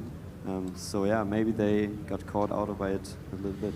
Yeah, that's absolutely true. And I know that there's a lot of cars or teams building their own rims to sort of custom widths and also diameters. And you just get that diameter a little bit wrong that could already impede your performance of the tire or how well the tire fits on the rim. Yeah, I totally agree. I mean, this is specifically complex with carbon rims. Most of the teams, especially in the top 10, run carbon fiber rims. Maybe Jonas, I think you also have some experience with carbon fiber rims. While we speak about it, what's the biggest challenge? I mean, honestly, just getting everything right. The diameter to fit the tire, to be able to mount the tire as well and get smooth surfaces to prevent any leakage is super, super tough. We don't know exactly where it leaked with Delft, but this might be the issue with them as well, that they couldn't keep the pressure the entire time, especially with all those heavy bumps on this track here.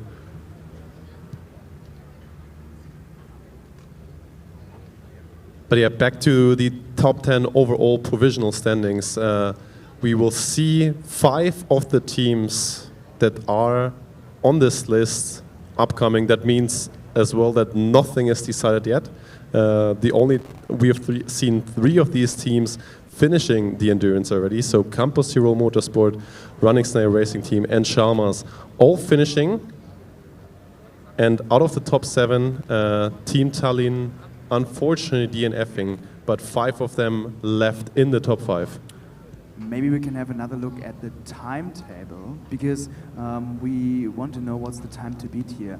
In the morning session, we already had very, very quick times, but as you guys told me, car number E9, Écurie from Aachen, and E96 from Zwickau, they've been disqualified. So pretty much we do have E7, Campus Tirol Motorsport. That's the time to beat right now, 25:08.11. And those guys were sometimes following slower cars. So Christian, what's your opinion on that? Do you think that this time will be beaten in this finale, or is Campus Tirol Motorsport already the quickest car on the track that we've seen today? Yeah, that is a very tough question to answer. I think we are already seeing faster times than we did last year. Last year's winner, 25 minutes roughly. This year we are already below that. So, yeah, it's really hard to tell. It's really hard to tell. It will depend on so many things. In the end, we already know cones also count, and yeah, it's just too tough to tell. I mean, we have seen in the past a lot of situations where just one car blocks the track. Others lose huge amount of time going very slow, or spins. We've also seen spins also from the top teams here, especially in the uphill section. So I'm with Johannes here. It's just not really realistic to have a favorite at the moment. Yeah, I completely agree. It's just super, super uncertain, and this just makes this experience and this event so close together as well. Super, super nice to be here and experience it at FS Meanwhile, the Delft members with their DUT 25 shirts still waiting on the verdict of their car. We haven't heard a confirmation yet on whether they're changing the tire or if something else is damaged. But it seems like they're pushing away the car here in the background. You can just see it behind the stage. And showing some skills in the meantime.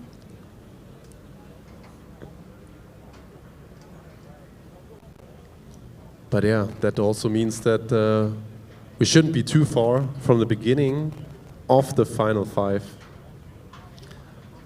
Most of the cars posting only 2 of them posting only 2 lap times yesterday. AMZ and Trondheim come to mind. They were only able to go for 2 autocross runs yesterday, whereas the others went for 4.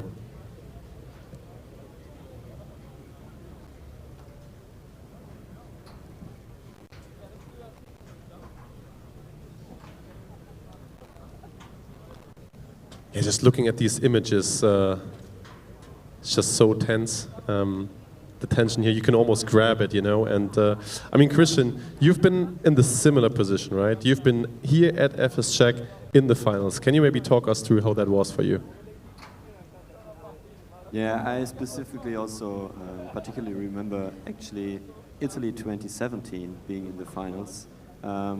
Still having kind of goosebumps when I think about it, to be honest, because you're just standing there. You see all the top cars lining up next to you. Music starts playing, the engine's warming up, And to be honest, I think you feel a little bit, I don't know, you feel a little bit out of influence because there's nothing you can do. You prepared everything the whole year, you prepared it over the event. The event wasn't that bad, yeah, it basically can't be when you're good in autocross, I think. But still, it's a very tense situation, and especially in this case, the first time, yeah, I still remember it, and yeah, I can really feel with the members currently in this situation. Yeah, I can imagine that you feel really without any influence at all there, especially regarding that there's only 2 guys basically, or 2 girls that yeah, give it all on the track afterwards. Yeah, absolutely. I mean, back in the days we were very fortunate to also have 2 very good drivers, so they were focused. They didn't need much hand carrying, I would say. So they were on their own, trying to remember the track, and we were just basically standing next to it, preparing the car. So yeah, getting the tire pressures right, assuming how the track will evolve. I mean, to be honest, in the end of the endurance, the track, there is not much track evolution anymore. So this is also what I expect here, that we now have the perfect conditions for all the cars. Yeah, so an even playing field for the top 5 contenders in this endurance event. And now I think to one, Stefan, you've been exactly here 1 year ago in the finals with Johannes back then as well, but with a different team, right? Yes, exactly. So Johannes and us, we were both participating in the finals with 2 teams. Myself as a tech lead of Fast Tube, and Johannes was in the car himself. So this was a very, very cool situation. Staging those cars pretty much like Formula 1 pits, and then you have the exit of all of those 5 cars in this case, starting to go out on the track one after the other, and then have those battles on the track. Super, super cool. Unfortunately, we could not finish the race, but all of the other 3 guys, they had to create a very cool battle. Milano was part of this Final 4, as well as the car from Zwickau. And as we're seeing right here, most of the team members have left the cars, and there's just 1 member at each car, the ESO, that will be in charge of starting the high voltage system. So we are pretty close to starting our final session. This is a small exception. Milano is still tackling some issues on the car, having a discussion with the officials. I really like the drone shot here. And maybe to remind you in the audience of who's taking part here. So we got the E-Force team from Prague, then AMZ Racing from Zurich. 3rd member would be Dynamis PRC, that's the Milano team that we've seen right now. And car E63 Revolve NTNU from Trondheim, Norway. Right next to our fastest autocross lap timer, the E25 car from Graz. Yeah, Stefan, you just mentioned the fastest autocross time. I mean, we've talked about it a couple times already, but they were literally the very last car on track yesterday for the autocross event. Yeah, and they were flying, so absolutely insane lap there. At the last minute it was possible, maybe already in the perfect condition with the sun getting down a little bit, making the track a little bit cooler just to get the tires in that perfect operating condition without having them overheating and being just too slippery.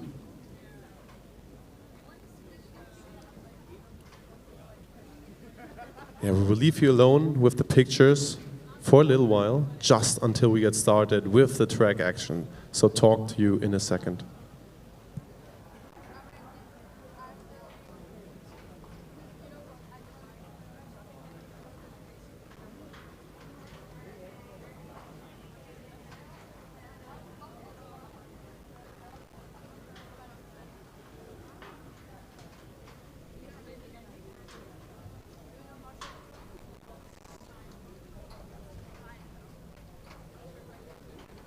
Okay, so we are back. Yeah, that was rather quick, not even enough time for a toilet break. The first car is on track. The local heroes, E-Force from Prague. Yeah, they're having big success in the past, and today they hope to repeat that. Yeah, Christian, not just in the electric category, but also in the combustion category. They were always quite successful here. Merged very recently, we mentioned a couple times, won the DV category here last year, and now also trying to win the EV category this year. Yeah, I mean, this is their goal. We see the car right now on track, so it still looks very fast, and it showed that it's very fast yesterday, so I think they are top contenders here, otherwise they wouldn't be in the final.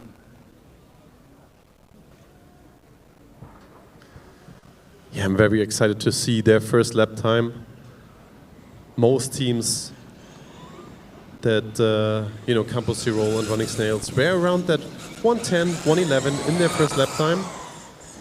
They're already almost finished with their first lap.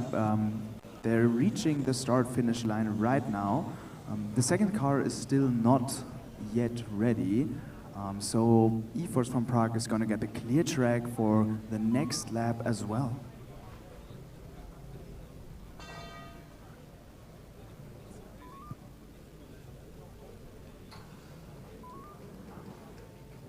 And the first lap time is a 1:16.95. Jonas, maybe you can take that a little bit into perspective for us. So what does a good first lap look like so far?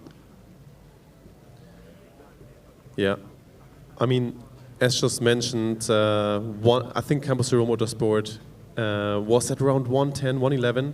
So will be pretty interesting to see if they can pick up the pace here, because all the other teams improved their lap time afterwards.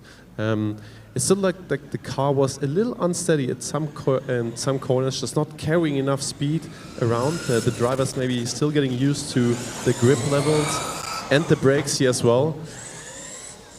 I mean, there's been plenty more cars on track, or plenty more laps been driven today compared to yesterday, so we also expect the grip levels to be even higher than yesterday.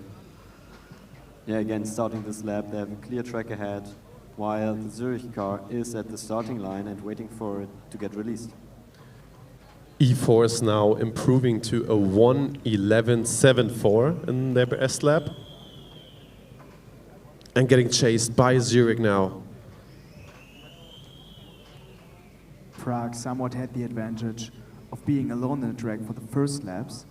Zurich is always going to be squished in between those cars, and our last contender, Graz, they will have the privilege of driving alone for their last few laps, so maybe there's always an advantage and disadvantage with that.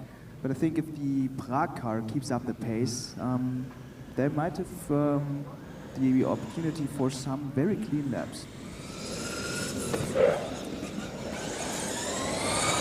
A little bit hard on the brakes there, coming into the turn underneath the bridge, but very quick to accelerate out of this small straight.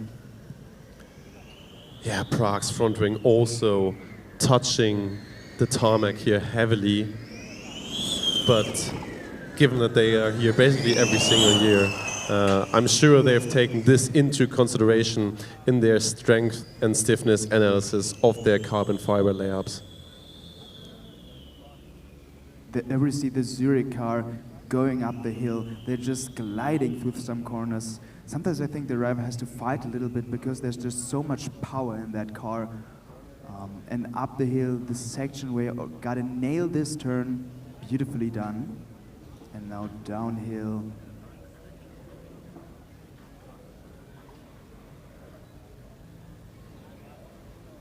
Yeah, we just saw Marshall moving. Not sure if Zurich hit a cone there. Christian, you mentioned, every cone can be crucial at the end here. But yeah, you're right. I mean, look at the E-Force car. It was actually sounding very, very loud here, hitting the ground every time. Lined up at the starting line now, Milan. third fastest car from yesterday. We see Zurich passing that car. They go uphill, and I think in a few seconds the Milan car is going to be released and joins this race on our track.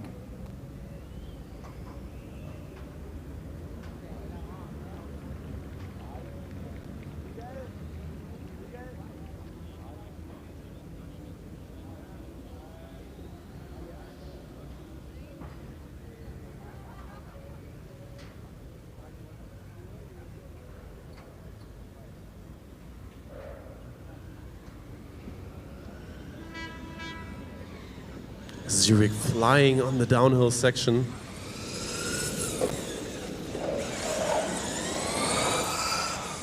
Fastest time to beat 104, 102 actually from Aachen this morning. Running Snails finishing in 104, a couple laps here.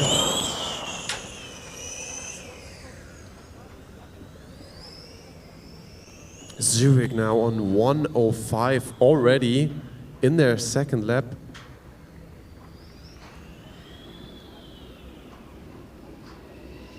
And even though Innsbruck was the winner of our acceleration event, what Zurich does here coming onto the straights looks absolutely quick. Yeah, you're 100% right, Stefan. Zurich in their third lap, 103. Team must be really happy to see that. Yeah, and also the delta looking super fast, only plus 0.7. So they are right in the mix. Milan starting off around the same time as Prague here, 1:16 for their first lap. Driver going to pick it up soon.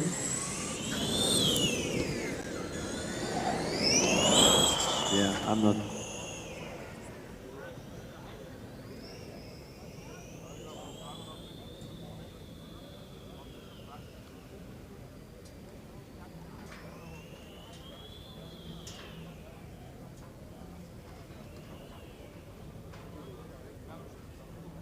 AMZ now 102.2, 5 seconds ahead of the quickest time after lap 4. They are really flying, driver pushing it heavily. And we also got the next car lined up to start the endurance.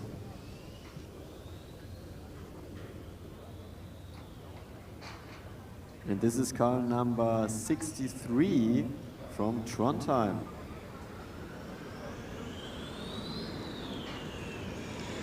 Joining the track and now going up the hill through the slalom.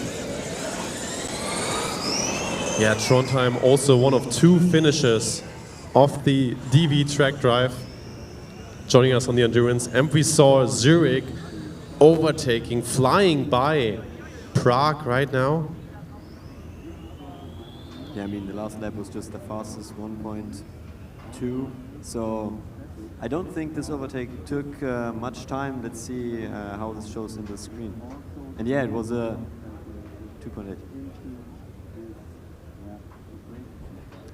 Milan, meanwhile, posting very similar lap times to Prague when they started. 1:11 for the second lap, just as Prague back then.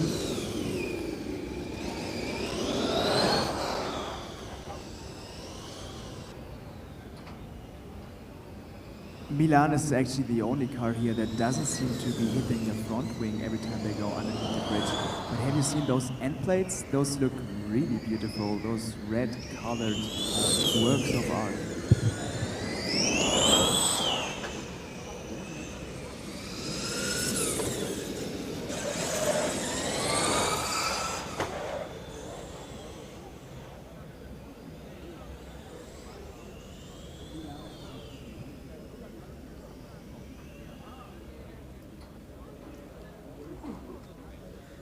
Drone catching up now to a possible battle between Zurich and Trondheim. Yeah, have you seen any cones? So far, I haven't. Yeah, the drivers are just spot on. Yeah, I totally agree. I mean, throwing that Zurich car around the track, not hitting anything, super impressive.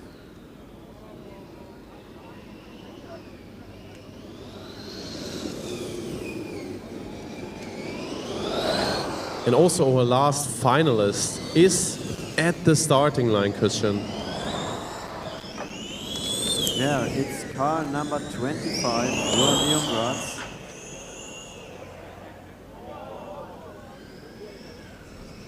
We might have jinxed it again, Christian. I saw a first cone just ahead of the stage here by Zurich. The driver's really on the limit, on the edge, every single lap. Yeah, Trondheim is closing up the gap to Milano, but Zurich is pushing behind them and coming closer as well. So I think we might see some overtakes here, because especially Trondheim and Zurich are going at an insane pace.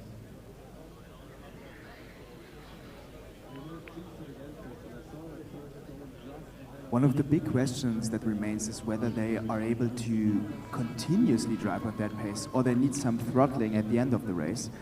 With their batteries either overheating or spending too much energy, it might be possible that we need some throttling at the end.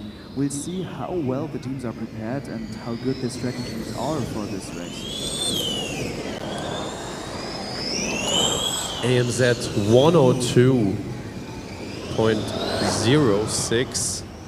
Getting really close to the back of Trondheim now, who also just passed Milan. So Milan having to let 2 cars by within 1 lap, that surely cost them some time.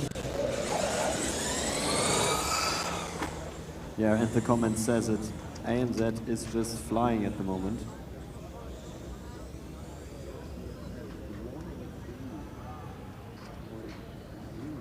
And also, it didn't look like they lost any time there with the overtake. Well, we see the Johan car now for the first time here also passing the stage and going into the last corner of the first lap.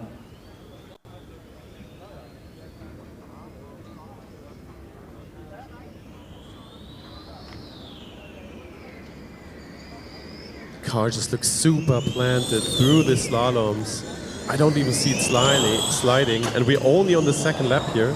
Yeah, and they're opening their DRS even on small straight sections to enable the maximum aerodynamic performance in this car. Zurich pulling away from Trondheim now. Yeah, we're seeing the Johan Graz car now. The prediction for the overall position is #1. So if they deliver in this endurance race, they might even win this event the same way they did it last year. Yeah, but when we take a look at the current delta, AMZ Zurich is looking very good with 26 seconds in front at the moment. Yeah, incredible, Christian. First car of the finalist now in the pit for the driver change. E-Force Prague. 37 seconds down, I think, on Running Snails, who posted the fastest time. Oh, and we see a massive late break there. Yeah, I also saw a lot of cones there getting hit by the Zurich car. And this will be effective. Yeah, it didn't cost them much on raw pace there. Still a 102. Still the fastest car on track. But Zurich now with at least 2 cones that we saw just ahead of the stage here. But again, they are quite comfortably leading, as we can see, minus 27 seconds D delta. Let's see what time they can pull in with to the pit.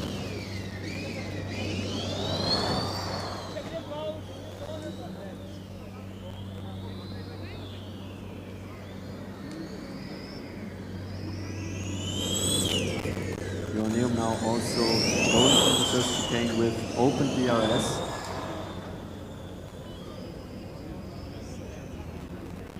While Zurich finished their first run and is up for the driver change. Trondheim was absolutely following that Zurich car. I mean, they're almost identical in pace to as far as it looks. And now Trondheim has the track clear and go for a quick round. Yeah, Trondheim posting a 103 as well in their most recent lap time.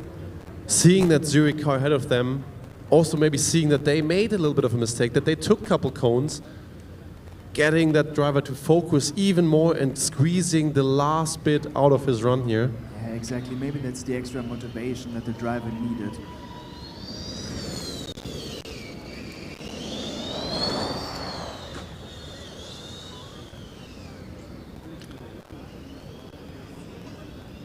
Graz now entering their 5th lap.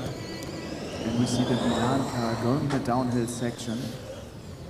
A little bit of oversteer on that corners, but the driver's in perfect control of the car.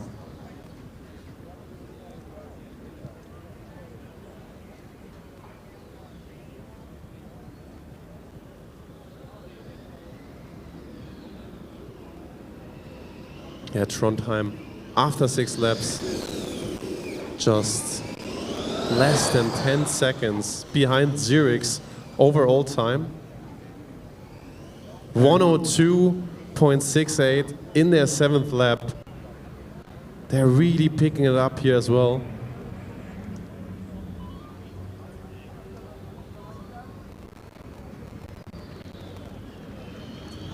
Super intense finale. I think everything's still open. Every car could make it in here.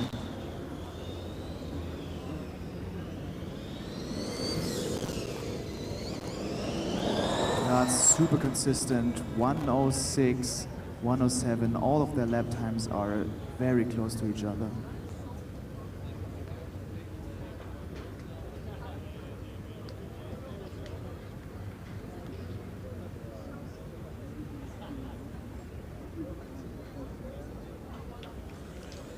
Prague finishing the driver change, going onto the second half of the endurance now with their second driver.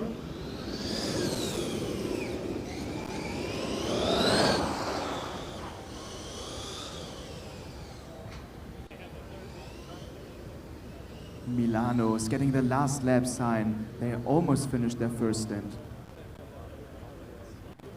Yeah, it seems like the cars are using a lot of power right now, Stefan. We've seen a couple teams already that have already finished, slowing down quite significantly towards the end of the endurance. Let's see if this might also be an issue for some of the cars here. Yeah, all of those cars being all-wheel drive, they are able to regenerate a lot of energy in braking. So maybe they're actually reusing a lot of the energy they put out on the track. I hope at least that the teams came prepared and they tested their cars to an extent that they know what they're able to do and to finish in this 22 kilometers endurance race, because the paces right now look absolutely astonishing. Yeah, heat could definitely become a factor here as well. I mean, the sun is out now for the final 5. We've seen it cloudy basically the entire time before, and you can really feel how the whole tarmac and the air is getting hotter and hotter here.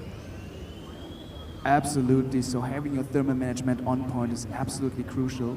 Those outboard wheel motors, they tend to overheat, so I hope they brought a good solution to keeping those motors cool, especially when having those immense power draws in the acceleration and regenerative braking.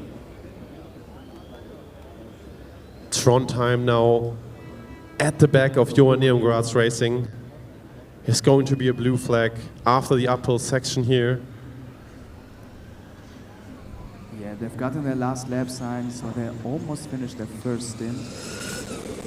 But probably they're going to get this overtaken soon. Yeah. And there's the blue flag. Trondheim passes the Graz car.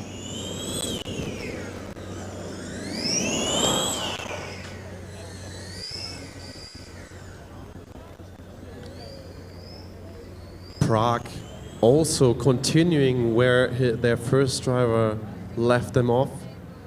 109 in the first lap, back on track here. Yeah, and still waiting for the lap time for the next lap.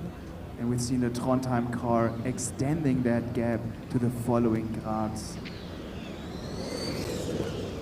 Now they're almost at our stage and they should get that checkered flag for their first stint.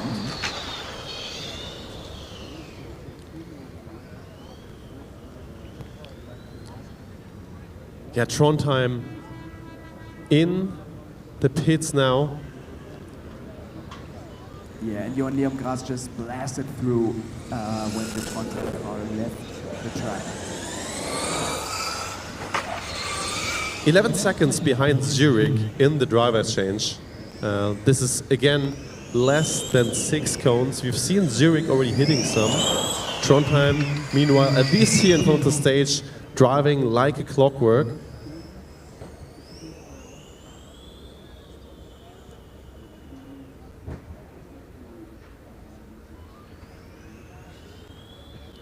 Zurich, first lap back, 108.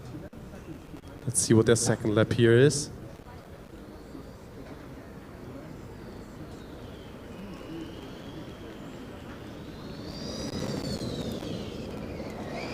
Also Milan finishing the driver change, about to get back on track.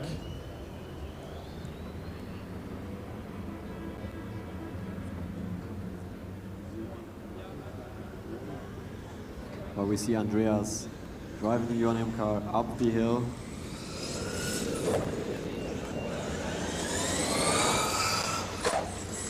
Yeah, update. Zurich's times not really slowing down at all. 106.09 in the second lap for the second driver. Yeah, they just continue where they left off with the first driver, it seems like. Now having a delta gap of 40 seconds.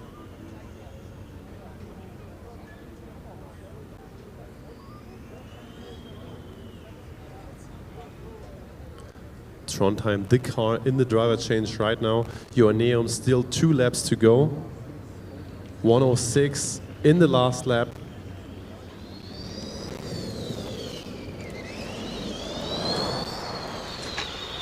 Can also hear their front wing here touching the ground.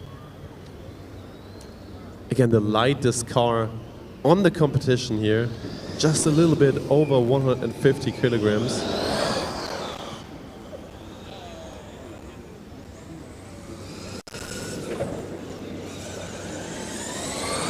We've seen Andreas there in the car. I think he's the technical lead of this car, so a lot of pressure on him, not just designing the car, but also driving it.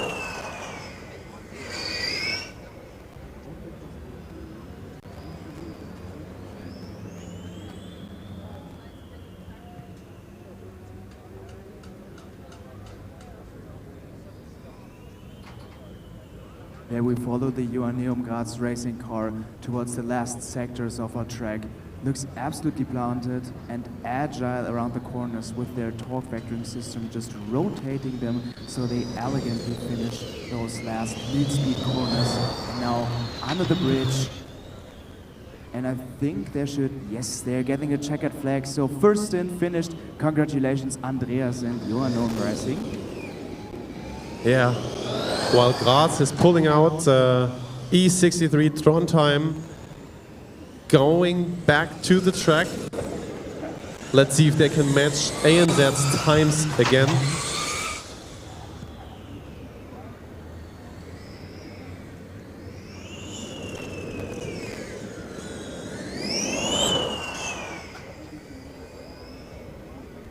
E-Force Prague on their way, the uphill section. Our first car that has been on track and already finished 16 laps, so they're on their way to finish this endurance as one of the quickest cars we've seen today.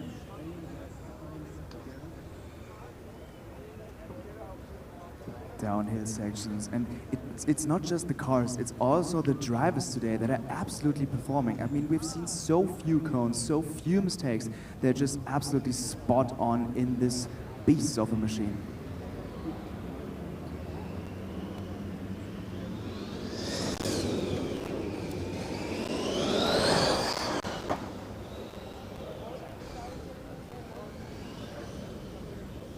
We also see super strong lap times now from the second driver from Milan, 1:04.84. Thinking back about yesterday, they were also, well, not far behind, but also not really in the mix after their first runs. But the second driver really showcased the potential of the car again, decreasing the gap by almost 6 seconds in their second run here, bringing them up to P3 time-wise. And it seems like he can do the same here in the endurance.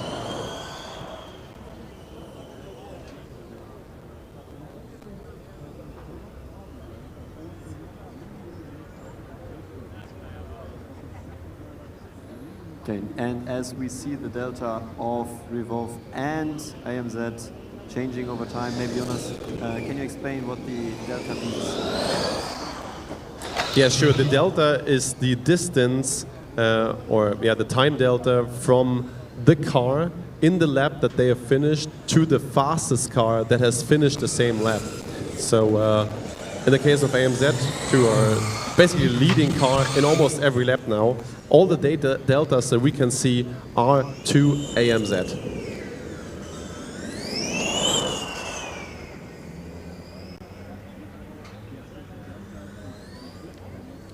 Revolve starting at 109 in their second run.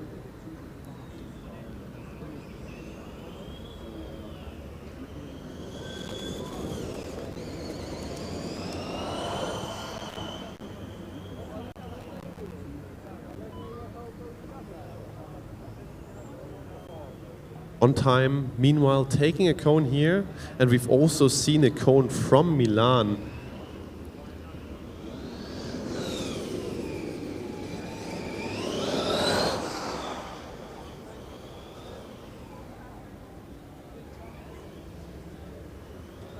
We're getting somewhat closer to the first finishes. Prague's already in lap 19. And we've seen so much reliability in those cars here, but you always have to remember that actually this finishing endurance race is a big success on its own. All of those cars are here actually super performant, but making the cars finish is something that the team can be very proud of. Yeah, we've seen that through the day. And also now Joanneum is going for their second run, standing at the starting line. So we don't have and didn't have any DNF so far in the final 5. And this is exactly what we want to see.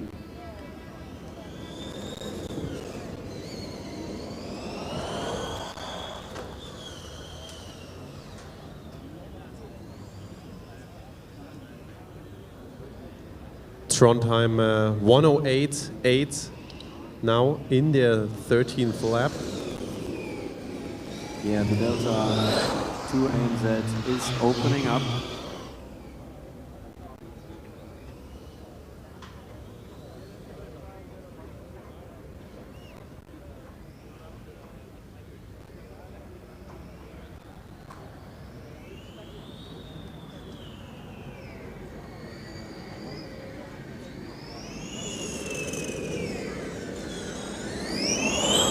Absolutely agree with that comment from the audience. The AMZ car works like a switch watch with mechanical perfection. But they're being chased by the Prague car, which are actually picking up some pace. And now we also got the last lap sign for Prague. Going now up the hill for the last time in this endurance. Yeah, following Joanneum Racing Graz here. Let's see if this will also be an overtake. But I assume so, and the next overtake is actually down here.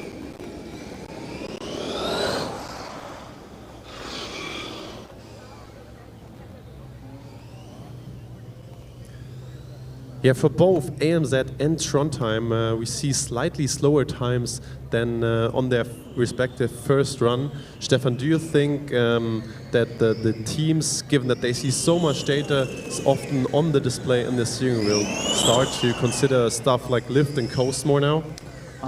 Of course, this might be an option. It might be that the first drivers are just quicker themselves. But on the other hand, of course, the batteries are heating up.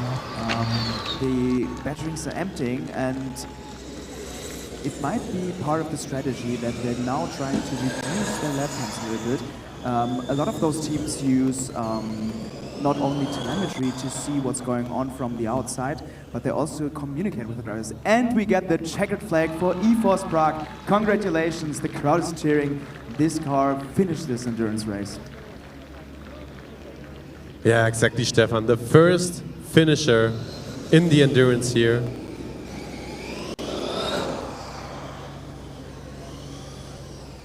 Huge congrats there.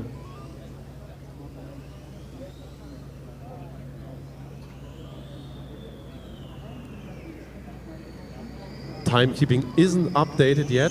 I would really like to see where they ended up in respect to Combustion, Motorsport and Running Snail.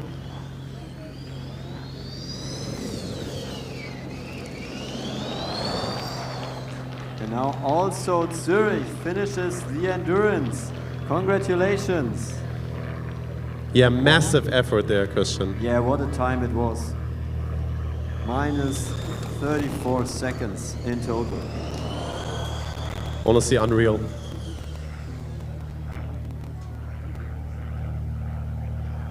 You gotta take in mind that we're not only seeing the endurance event here, but also efficiency. So those cars are designed to be as efficient as possible. And there are a few strategies with what you can reduce your energy intake. One of those would be lift and coast, where the driver just accelerates quickly and then lifts off the accelerator pedal to just coast through the straight.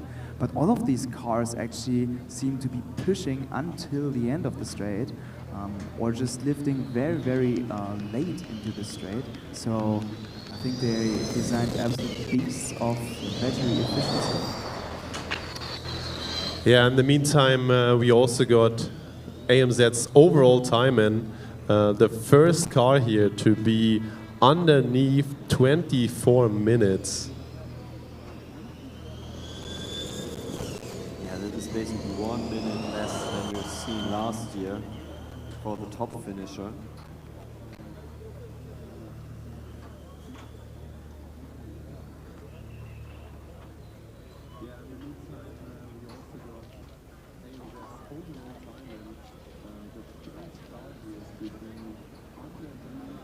Yeah, and currently it looks like the distance between Trondheim and Zurich is basically remaining the same, around mid-20 seconds.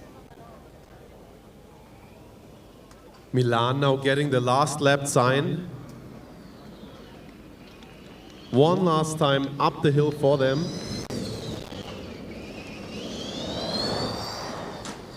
Slowed down a little bit as well. I feel like we can hear them lifting off a little earlier, just as you mentioned, Stefan, before the corners. Just conserving that little bit of energy at the end, bringing the car home with definitely a very respective time.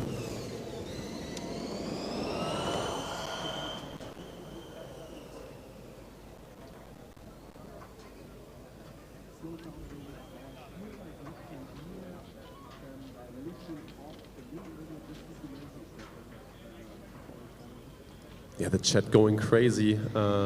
Honestly, just like we are still baffled by that firework that AMZ burned down here.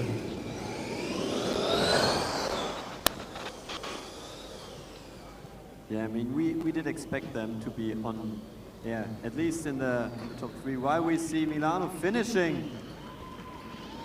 They missed the exit here, which is very, very unfortunate. It can happen when you're in the zone that much. The marshal's doing a very good job here to get them out as soon as possible. I hope the driver follows their instructions so he doesn't impede Untitled Racing cars, as they are also flying right now, probably posting the quickest lap times for the second stint of a driver.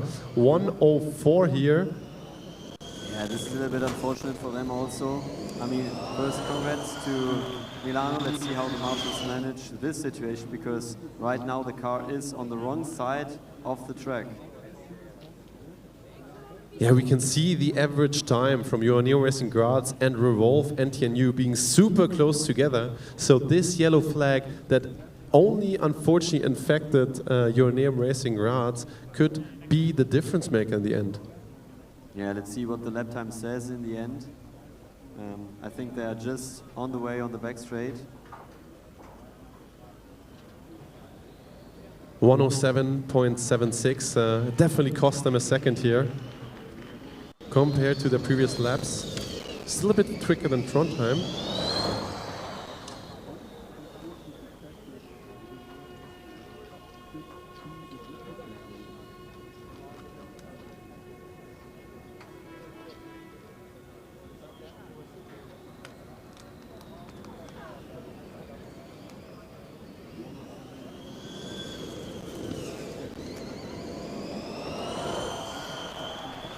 Now also Trondheim getting the last lap sign for this endurance.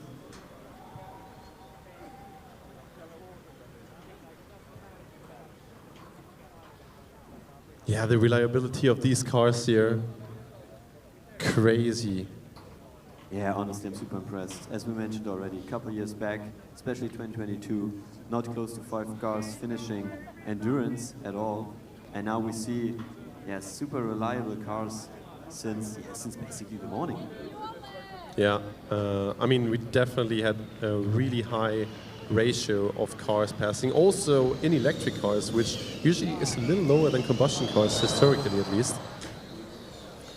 Exactly, because with electric cars you just introduce so many safety systems which are absolutely crucial, but they add complexity and layers of complexity on top of those layers that maybe already exist in the combustion cars.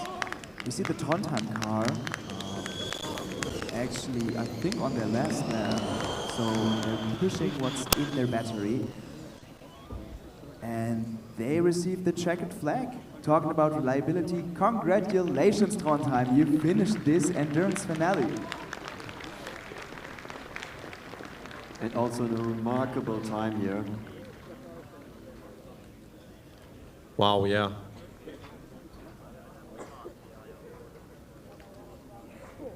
Joachim Rath's racing in the meantime getting a little slower.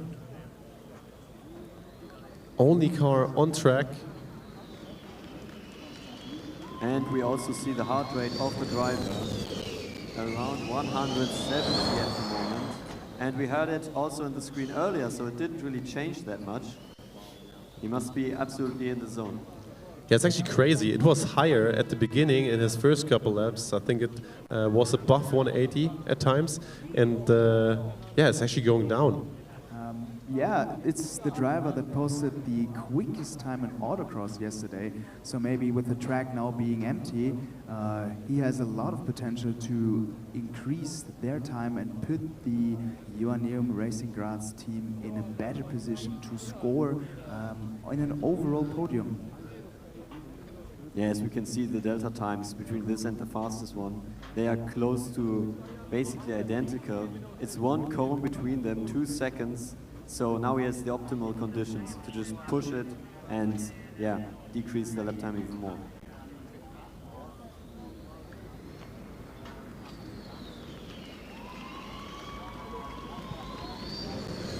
Comment in the chat, more exciting this than Le Mans, and I think we completely agree. Yeah, definitely. I mean, the whole event so far.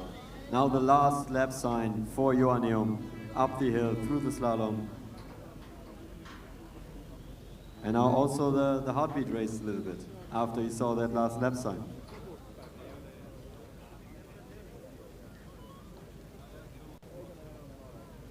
Yeah, last super tight hairpin here. Taken super well. Downhill one more time. Oh, little slide there. Couple cones. He just has to bring it home. Do not make any mistakes anymore, because all of those could be very influential on their overall time, because it's just so close here, especially between Trondheim and Joachim Racing. Yeah, that was 3 cones, wasn't it? Yeah, I think so too. Average time below 107 again. Now approaching the last sector.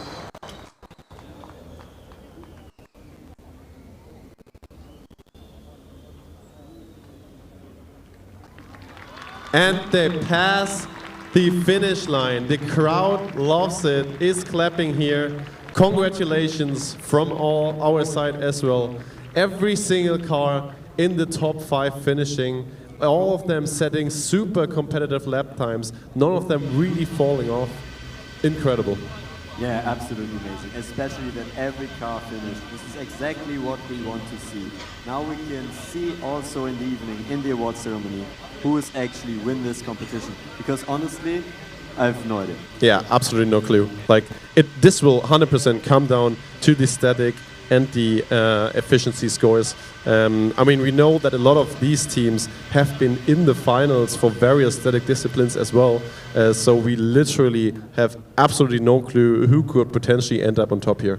Yeah, and to be honest, there's no better ending to this whole story, right? It was completely close from the beginning, from the driverless acceleration skid pad. Like the first 3-4 teams being within a couple of hundredths of a second, and this continued until the end of this endurance.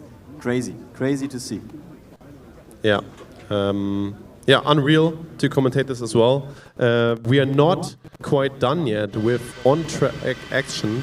The final 5 is finished, but we will have the out-of-order runners coming soon.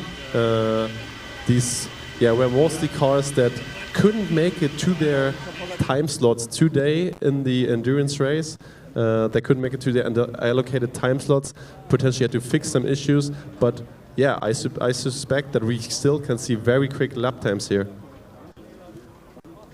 Yeah, I also think so. While we see also the Milano car now pushed back to the post-scrutineering area by the team members, being on the wrong side of the track. Yeah, but showcasing as well for Milano. I mean, these drivers are just pushing it to the limit until the very, very last corner, not giving, up a single centimeter. Absolutely unreal. Jan's heart rate here lowering a little bit to below 160. I'm sure he's still breathing very, very hard here. Let's hope everything goes all right for them in the post-scrutineering. Yeah, maybe Stefan, you can explain a little bit what we see there currently in the post-scrutineering. This should be the display of the AMS data. So the electric system officer, he has to demonstrate that he can read out plausible battery data, and the maximum temperature should not exceed the 60 degrees Celsius that are mandated by those rules. The same is applied for the minimum voltages, so you gotta make sure that you do not drain your battery until the point that it breaks. And by the way, those comments from the chat commenting on the great production quality of FSCZ, I absolutely agree. The production team here is amazing and is doing an amazing job of showing everybody wonderful pictures of this beautiful event here. So absolute shout-outs to their work. Great job. Yeah, I mean, how crazy was it to see the heart rate of the driver while he was driving in autocross and endurance? It's crazy. Yeah. So many more things to talk about. We also saw faces of the drivers, just you always just see them in the helmet. They basically all look the same in the helmet. And just having a face behind it is super interesting as well. Yeah, it's super interesting. Also the interviews, all the insights we had over the last days, also today during the endurance event, like directly getting information, what was good, what was bad, and the feedback of the drivers. It was absolutely amazing. Yeah. And now we will pass over to Zusa, who will have another couple voices on the mic with the people that just finished the endurance. Here with the AMZ team, huge congratulations, guys. One of the fastest times, under 24 minutes. Amazing performance. Yeah, thank you. How was it for you? How was the track? It got much warmer, right? Yeah, I mean, the track was really grippy. At some point, also the front wing came off, so we had to lift and coast a bit to manage the damage. But overall, it was really fun. But in the end, it got super hot. How are you feeling now? Is it everything you hoped for? You guys are first in your category now, just the scrutineering. Yeah, it sounds great. I mean, I had no idea. The communication was disconnected, so I was on my own. But yeah, happy to hear that. That might have been a lot of stress, right? Yeah, no, I mean, we train a lot doing the testing, during endurance all over again, so I think it was fine. But the heartbeat was crazy as always. Super cool. Well, thank you so much. Good luck with the scrutineering, and then hopefully see you on the podium today, right? Thank you so much.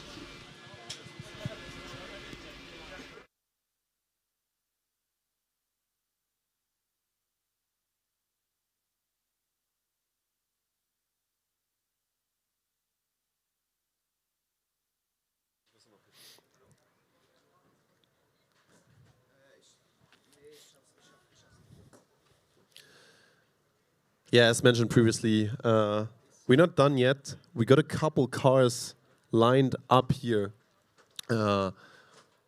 Just looking at the line for the out-of-order runners, I can see the skid pad winner for Combustion from Tampere. Yesterday, unfortunately, they couldn't start in autocross, so they are taking their chance for endurance now, hopefully challenging the quickest cars in the endurance category for the Combustion car.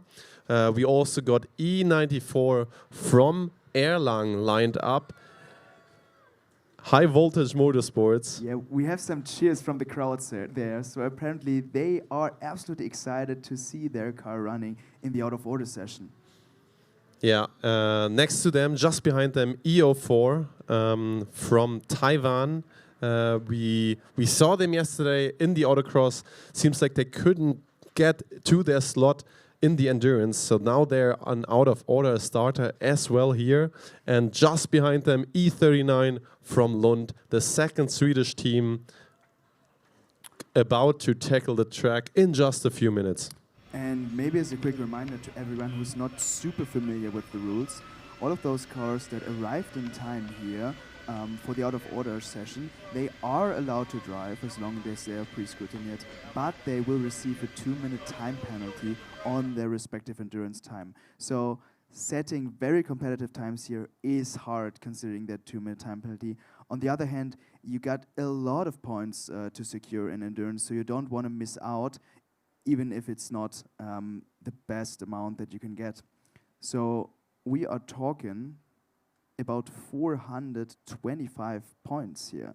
So 325 being the endurance event, with 25 points being awarded to anyone who finishes, and 100 points in the efficiency category.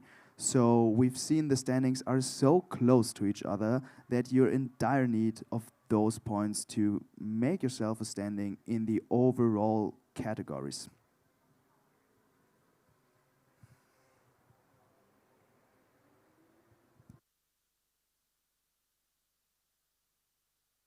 You're gonna have enough of me after all of these interviews.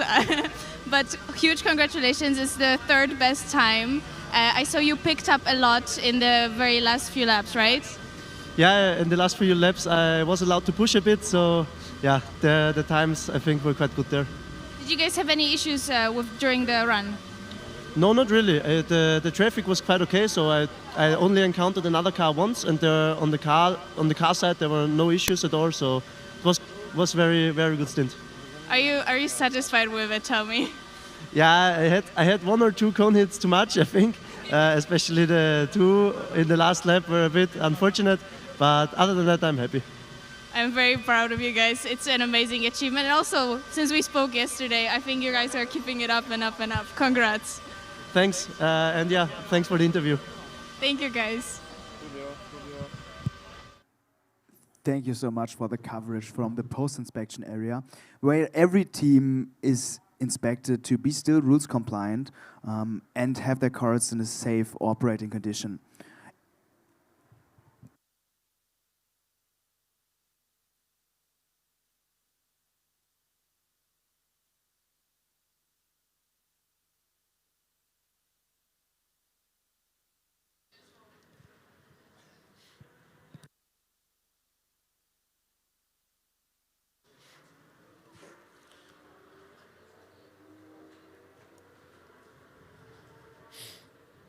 Yeah, I'm actually super interested to see the car from Tampere here.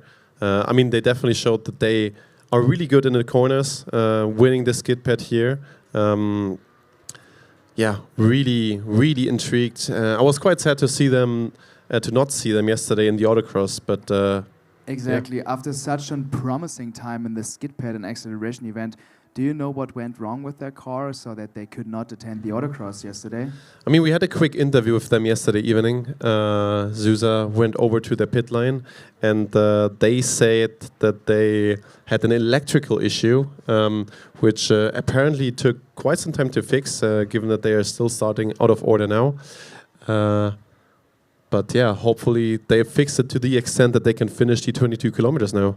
Okay, that's super interesting. And I think something similar applies to the Ignition Hamburg car. Those guys had to open their accumulator today, and they were working on their accumulator today in the morning. So it's hard to say what's the exact issue there, but having your accumulator opened on Endurance Day is always a big bummer. And unfortunately, this is the reason why they have to take this out of order running, despite having an autocross time yesterday.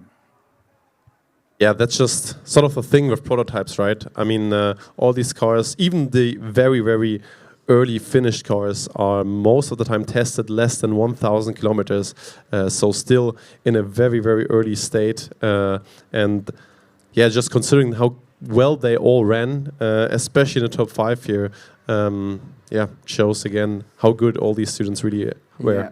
Yeah, that's absolutely correct. And sometimes we make it seem like this is professional motorsport here, but in the end, all of those cars are designed and manufactured by students.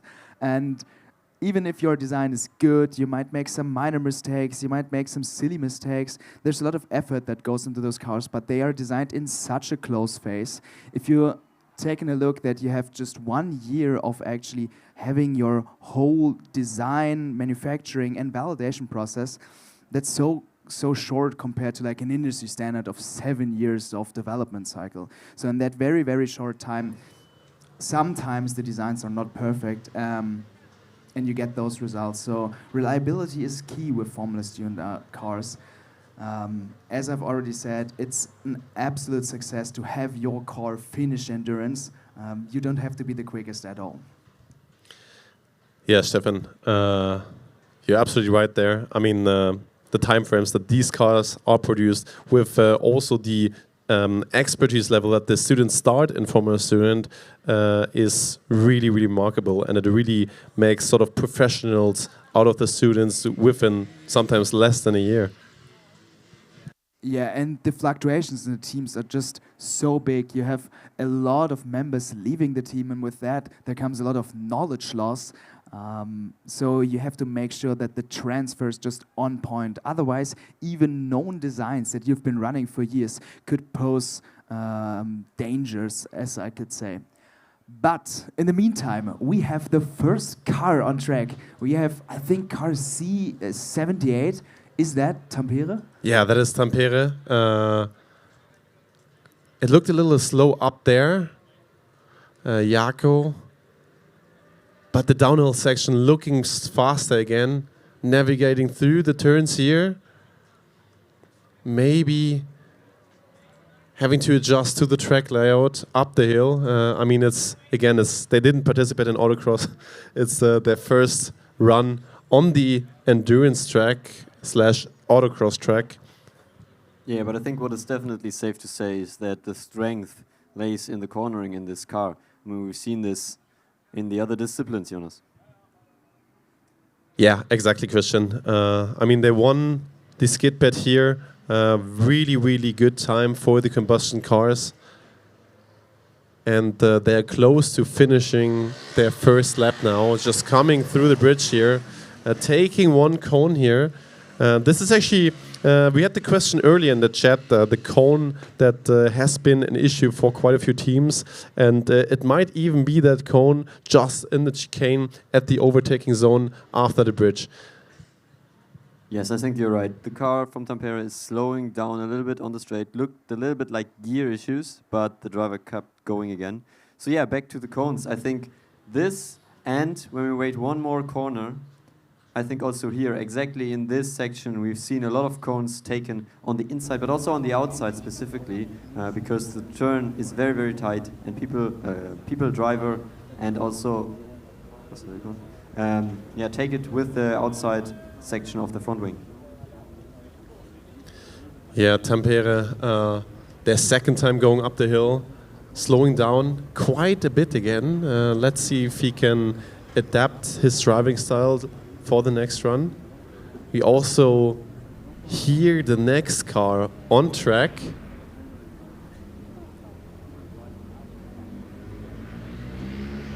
Yeah, it's the electric car, E90. Whoa, with the slide, the first chicane. E94, high voltage motorsport from Erlangen. Yeah, and Jonas, we were just speaking about the cones, and Tampere hit exactly the same cone again, right in front of the stage. And they have the same issue. It seemed like they're really struggling to pull power there on the uphill section. Again, it's a very, very unique feature of this track here. And we'll be seriously interested to see how they will handle it the next 19 laps. High voltage motorsports, meanwhile, finished the downhill section. Yeah, it sounded a little bit like the Tampere car is in the wrong gear when it comes to the hill section. Let's see if the driver can adapt to it and maybe prepare it a little bit earlier so that it can go up the hill very smoothly. Yeah, that's the thing a little bit with it, right?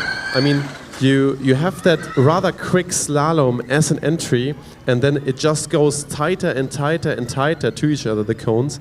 And you also got that elevation, that angle, and that is just slowing you down if you're not in the correct gear before already. Yeah, this is a combination of getting the car slower and the need for more power up the hill. That's exactly what makes it so difficult. Tampere here, taking the same cone again as before, just ahead of the stage. Drone on Erlangen, high voltage motorsports. Once they went over to electric cars, they switched their name from High Octane Motorsports to High Voltage Motorsports. Yes. And I think this time Tampere got up the hill very smoothly, all gears in the right place. Yeah, Simon suggesting that Tampere is maybe running low on gears here. Proves what we said earlier, right, Christian? I mean, that is just in those combustion cars, that extra variable of having to shift at the right time, upshifts and downshifts is super crucial, and definitely another variable to increase or decrease lap time. Yeah, it makes everything a little bit more difficult. But we can hear the car shifting up and down quite a few times. So I don't think it's a shifting issue in general.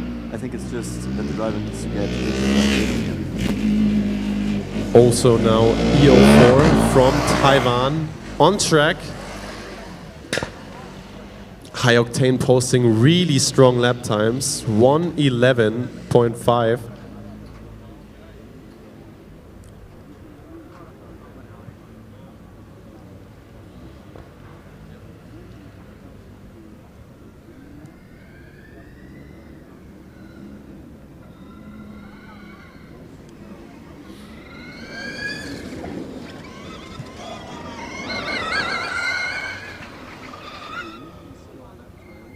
Let's see what he can do on the third lap.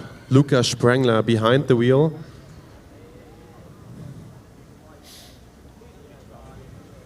Yeah, he looks definitely more comfortable now after having the first few laps in. Yeah, sending it through the slaloms. Camera now on the Taiwanese car. Yeah, and also lap time proves this right. I mean, he's getting faster and faster every lap.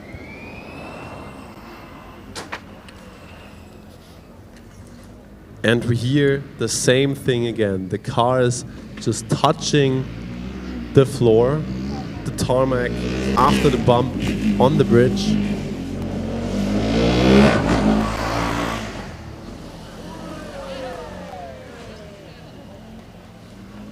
To be honest, Jonas, I'm quite surprised that we didn't see a single front wing issue due to that, bump in the track. Yeah, definitely, Christian. I mean, I think carbon fiber as a whole is not a new thing in the Formula Student. We've been on the aerodynamic devices since 2013 now. The teams have really developed the skill to do proper carbon fiber layouts, and they can, take into consideration stuff like bumps into their layouts now. Yeah, and I think they definitely have to, and they are already doing it. I mean, there's a very prominent part of the track in FSG showing exactly this. And if this is calculated in with the load case, then there's no problem. But it's, super to see that this is not a problem for any of the teams here. Because to be honest, it doesn't really sound good when the car is passing by here. Yeah, it doesn't sound good, but if it works, then it works. And if it's the fastest way, then, Yeah, I totally agree. You don't want to lift your front wing unnecessarily.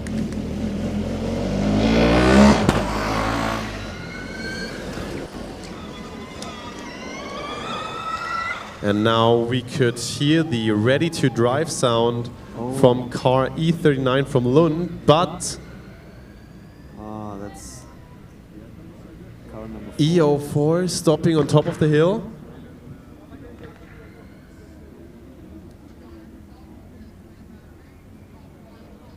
Let's see if the driver can continue. Yeah, it's hard to tell whether the high voltage system is still on. I think it is actually off, so both of the cars are getting let through. And I think the T-cell is green there, so the low voltage system of the Taiwanese competitor is off. We'll see whether he can restart it.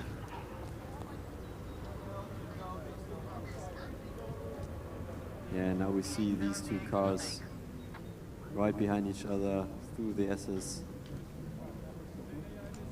And now we see the blue flag for the overtake.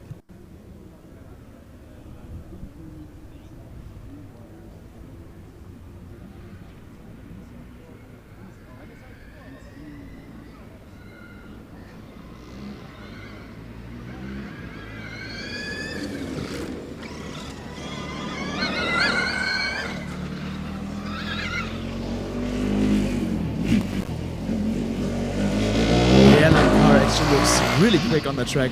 It's a bummer that we couldn't see them already earlier in the day when you could run without the 2-minute time penalty. Their best lap time right now, 1 minute 10 seconds, 0.47. Actually, a quite competitive time. Yeah, and I think we also have now the confirmation for car number 4. Unfortunately, they can't continue. And the car is being pushed by the marshals.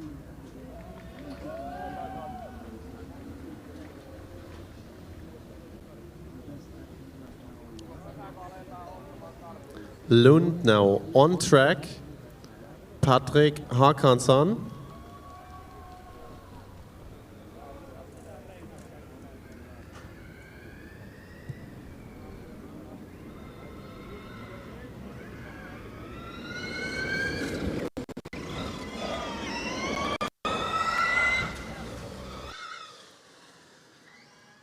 Driver from Erlangen really pushing it now. It's definitely a time that it took us quite some time to reach with the normal running order. So the potential of the car is definitely huge.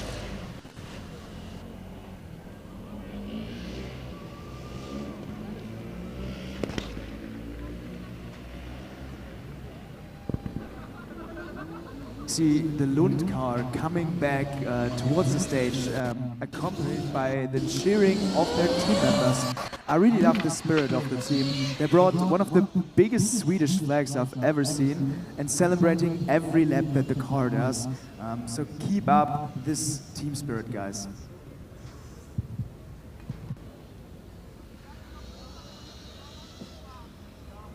Yeah, super nice to see the Swedish teams here. I mean, they got quite some distance to cover as well. All these Scandinavian teams, teams from Turkey. I mean, quite a few German teams here, from Poland, from Czech Republic. For all of them, doesn't take too long to get here. But you know, it's always super appreciated when teams from further away come as well.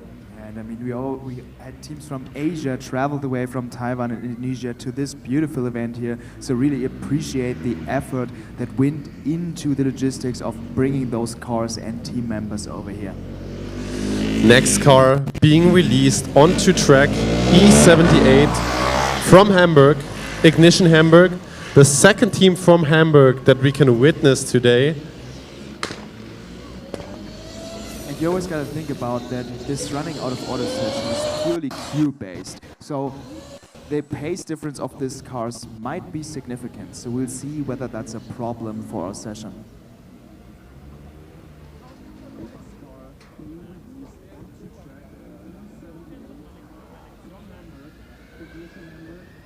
Yeah, Stefan, I think you're absolutely right. We've seen it also in the final 5 and also earlier that yeah, you can lose a big amount of time behind a possibly slower car, and yeah, you don't have this setup based on autocross timing here. And maybe to add on that, all of those cars probably had some issues with the scrutineering or the reliability of their cars in this event. So we hope that we don't see any further breakdowns like we've seen with the car from Taiwan, but this might be a certain issue in the running out of order session. Yeah, I totally agree. This has been an issue in the past, and yeah, I mean, teams were super reliable over the last days here, and so my hopes are high that this is also now the case. Absolutely agree in this one, Christian.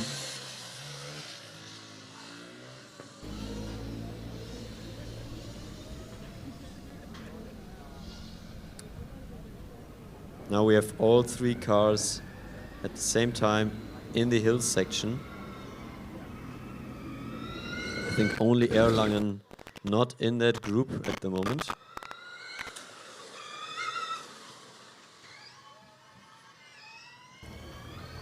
And we already had some shoutouts to the team members from Lund, but the Erlangen guys, very small team, but they're celebrating every lap as well and cheering on to their driver.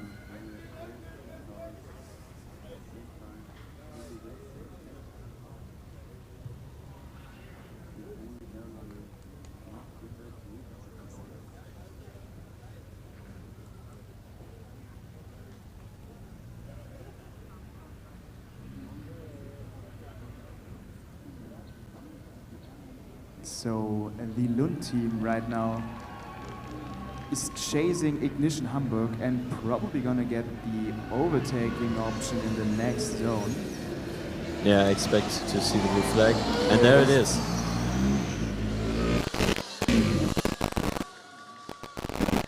And the Lund guys are going crazy here.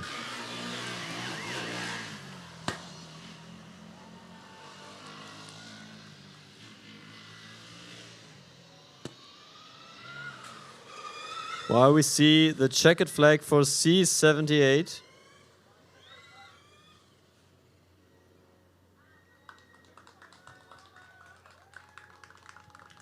High voltage motorsports from Erlangen goes into the driver change. Congratulations on finishing your first stint. Oh, and we see a slide from the Lund car. He's pushing the way down the hill. Maybe a little bit of overdoing it. Hits, I think this was 3 cones. Yeah, looked like it. Now we have 2 cars currently in the driver change area. So that should mean 2 cars on the track.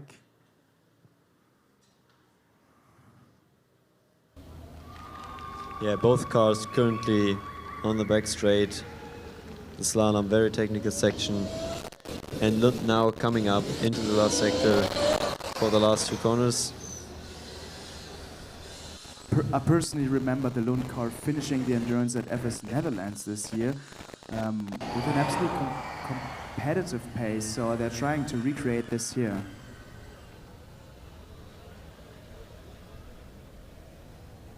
Yeah, I mean, they looked very fast also yesterday, I think. So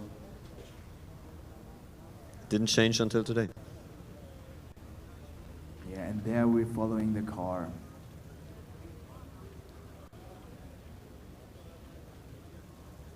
I absolutely love that drone shots following the Lund car down the hill section and into the furthest part of this track. Yeah, also hit a cone there.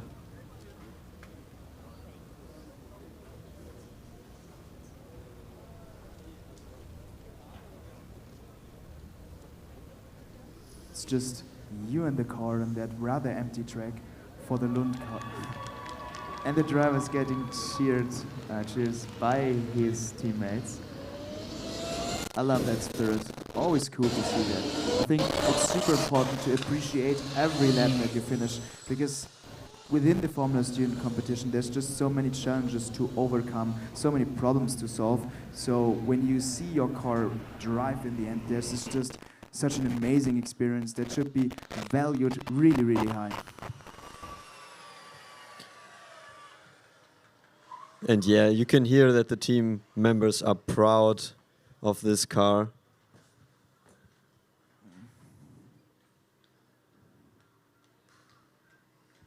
Yeah, I think Ignition just did their quickest lap, 118.59. The car seems to be rather low on power. Either that's part of their efficiency strategy, or this might have to do with the battery opening today in the morning, so they are trying to go easy to just bring this race home. Yeah, could be. But on the pro side at the moment, I think you can't have better conditions right now. The track is completely empty for both of the cars. No one really disturbing each other. And also, if you don't have any thermal issues, track conditions, perfect. A lot of rubber on the track. Yeah, that's right. But you're in the scorching heat. This might cause some issues. We already had some drivers talking to us about tires overheating if you just overdo the pushing. So maybe it's even a little bit too hot right now. Yeah, it certainly was for some teams. Prominently, the driver of Fast Tube from Berlin mentioning that the tire at the end of the stint kind of overheated, and we saw also that in a slight decrease in lap time at the end. So you're right. I think it's different for any team.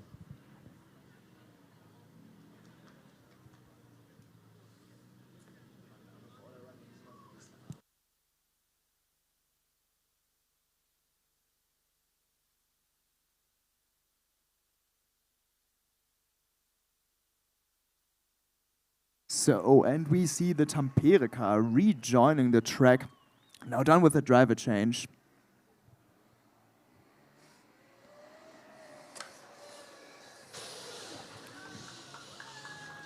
And also the Erlangen car finishing the driver change, now standing on the starting line to re-enter the track. And even though this is the running out of order session, I think the team spirits are still high. Every lap is cheered on by some team members, so absolutely love that. Yeah, that's super to hear.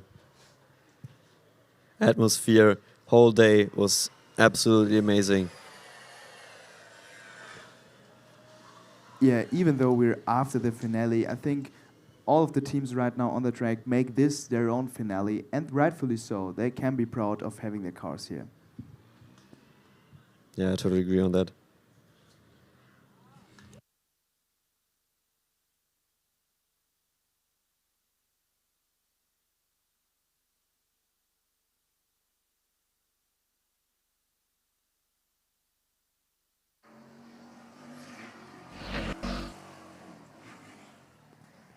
And now Tampere finishing their first lap after the driver change.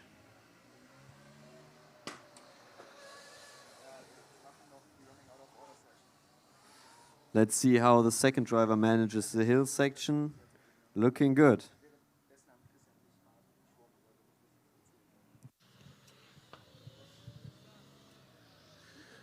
It seems like there's 2 more cars in the queue.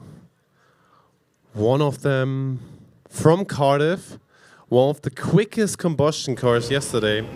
We actually expect them to see them in the, well, almost combustion finale with all the highest or the quickest combustion cars at the end of the session, at the beginning of the afternoon session today.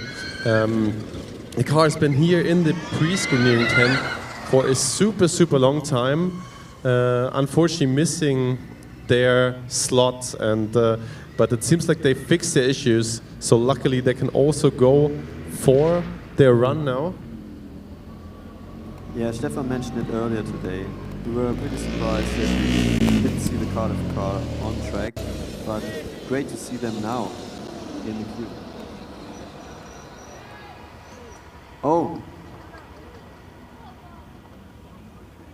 We see car 78 slowing down, and also with that slowing down the Lund car right in front. Yeah, Tampere trying to get the engine back on. Yeah, they have starting issues. Some backfire in the engine.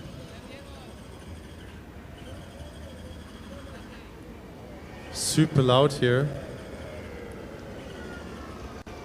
Oh, we almost see it running. Hamburg now passing them slowly. And the engine is on. It's back on, yes.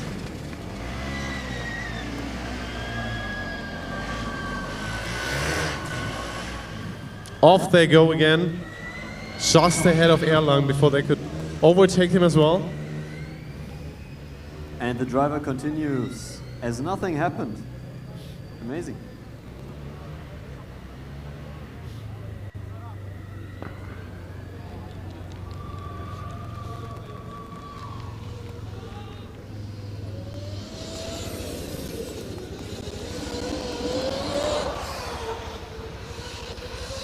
Lund, meanwhile, looking like the quickest car on track right now.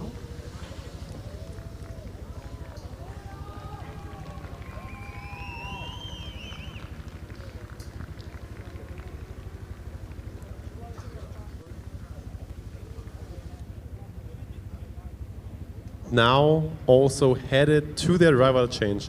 Unfortunately, I think we see the car. I can't spot it quite from here, but it might be Tampere still. Never mind, Tampere, we can still hear them. So the only car left then, as Hamburg is just passing us, is Erlang. Up on the hill, yellow flags there for Hamburg, and in a few moments also for Tampere.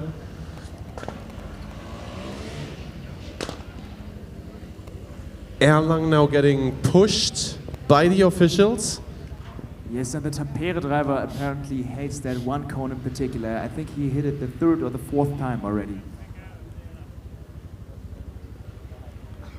Yeah, E94 up there, high voltage motorsport. Yeah, the driver's out. The driver is out. That is a DNF for high voltage motorsport on lap 14 of 22. Super unfortunate. They were really quick up until there. Nicolas Pavlovic, unfortunately, having to watch his car being pushed away from where he left it. Super unfortunate there.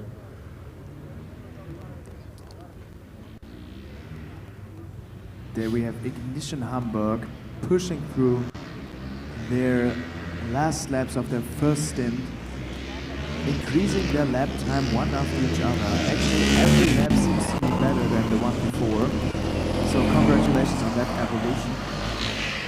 And they're closely followed by the combustion vehicle by Tampere.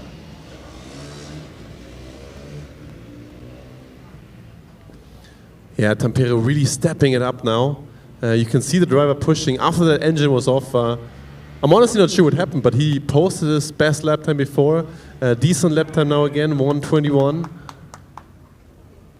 Yeah, let's see if they can manage to overtake the Hamburg car right before the driver change.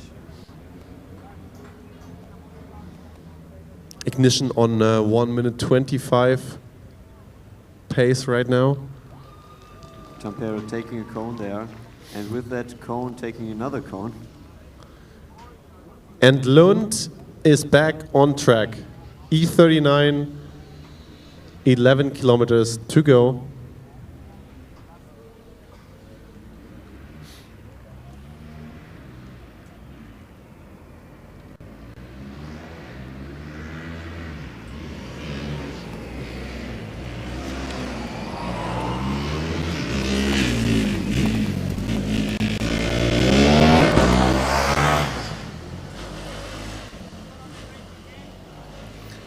And Ignition Hamburg also makes it to the driver change,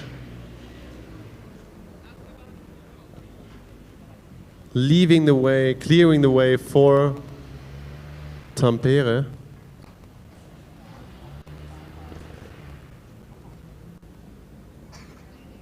We're still flying, just posted another best lap time.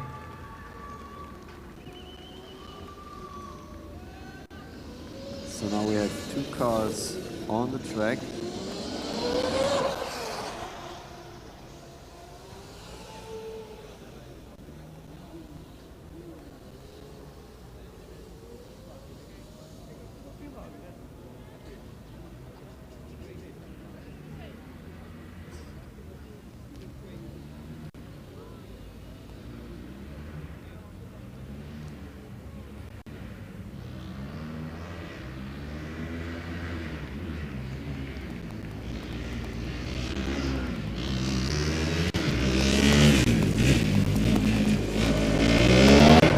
Here, this staging area, I can hear the starter of car C2 from Cardiff going. Let's hope they can get the car running and actually get on the track sometime soon. And the last car staging behind them, E27.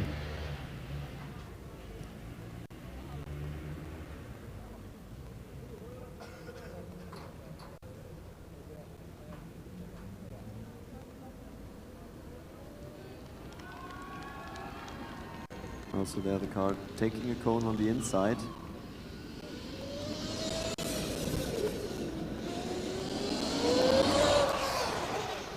And in the meantime we see the Lund car.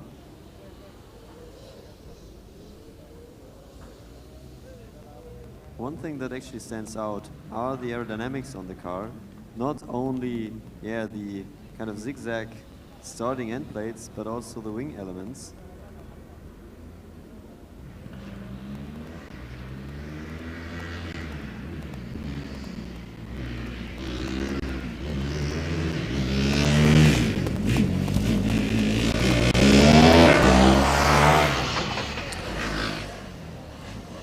Tampere's driver now taking over the cone again, and C2 from Cardiff now moving to the starting line. They got the engine running and finally are able to get to the green flag and join the track action in just a few seconds. They now have the green flag and off they go.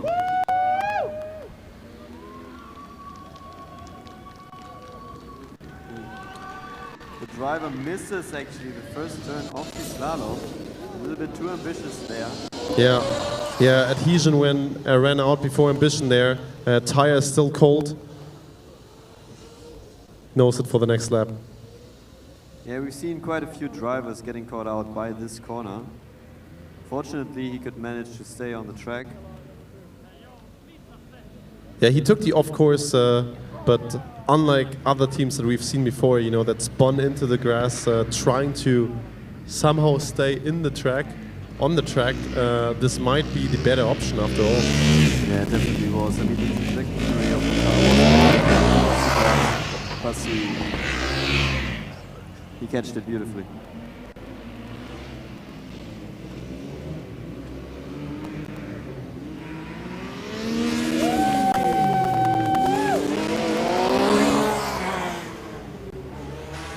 Cardiff now getting close to complete their first lap.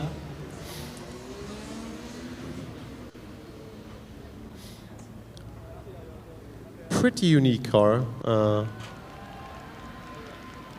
Half aluminum monocoque and steel tube frame in the back. Yeah, it's one of the two teams here in Monaco.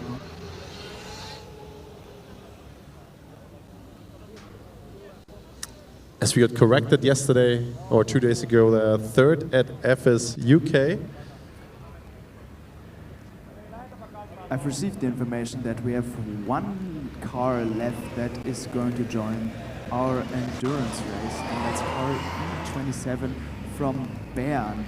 They are just preparing the car in the pre-inspection area and join the endurance in a few moments.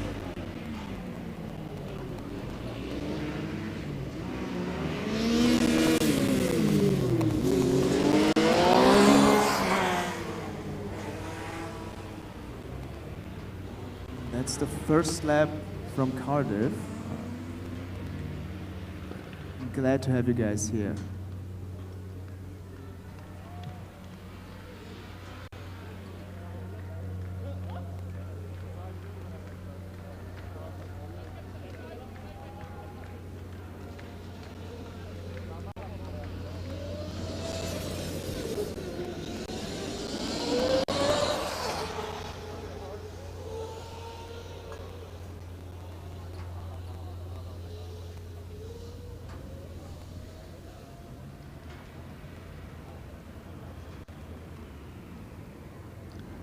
Lund finishing their 16th lap, and pictures on Tampere C78.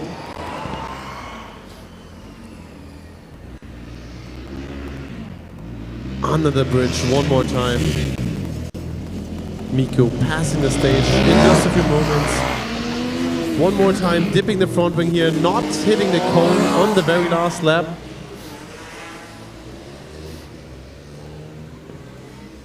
And off they go to the last lap for this endurance. And when you look at the timing, I mean, the latest timing we don't have. Now we have it. But the driver got comfortable more and more and more. But now the last lap time was 4 seconds slower than the lap before.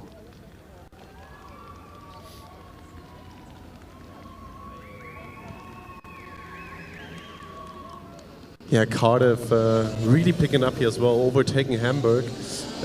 Definitely some of the fastest combustion times that we see here. I mean, they are leading the delta to the other combustion cars right now. I mean, there is a 2-minute time penalty attached to this running out of order session, but the sheer amount of time delta and that they're just created in the first 3 rounds was absolutely insane, and maybe they just managed to be ahead of everybody else by 2 minutes. Honestly, Stefan, here's the thing. I mean, they're almost 12 seconds ahead after just 3 laps. If they can keep this pace up, keep this delta up, and increase the gap even more, they could very well be fine for a podium position here still, even with that 120-second penalty. I mean, we know the driver from YTU that took a couple cones earlier as well. Ulu, yeah, also super consistent at times, but not that placed that well before the endurance. So Cardiff, with still 2 results where they were in the finals, will be super interesting to see if they can actually pull off a podium here with a 120-minute time penalty. But until we're there are still 18 laps to go for them. Yeah, I mean, we see just also Aaron on the uphill section, super confident with the car, and it looks super fast. It's very, very impressive, and the delta shows that.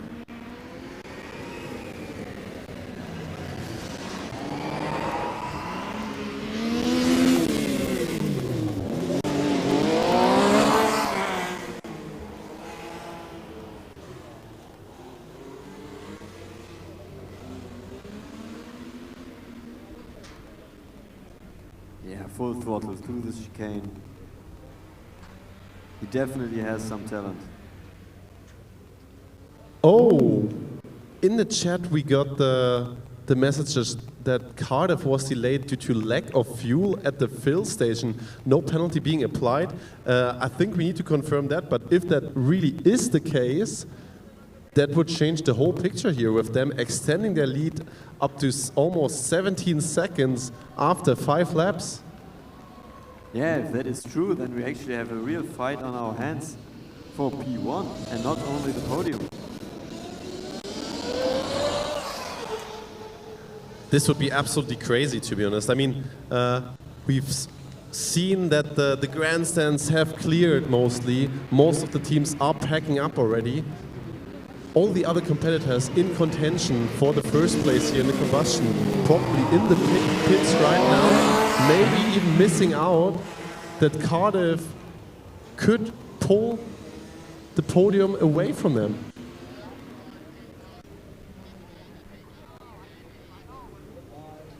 Yeah, the delta increases, but now Cardiff is behind Hamburg. But I don't think for long.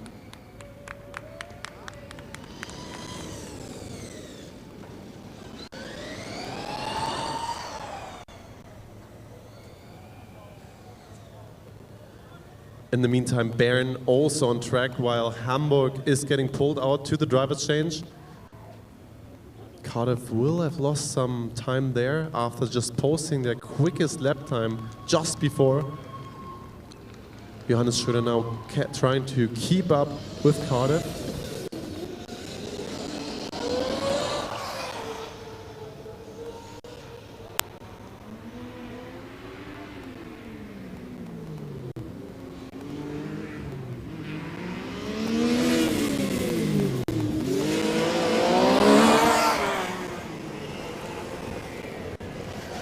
Let's wait until we have confirmation of how much that has cost them.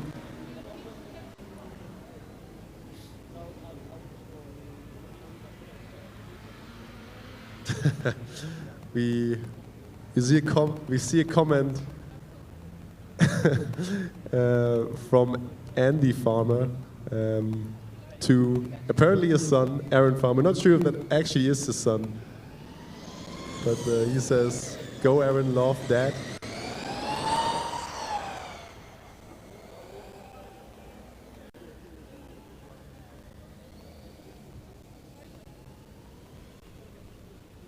And Aaron is definitely pouring his heart out here, his heart and soul, into this drive. Yeah, this would definitely make his dad proud.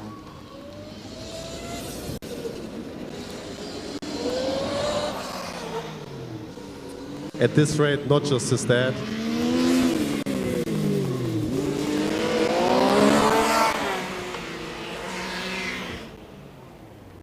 While we see the Lund car getting the last lap sign.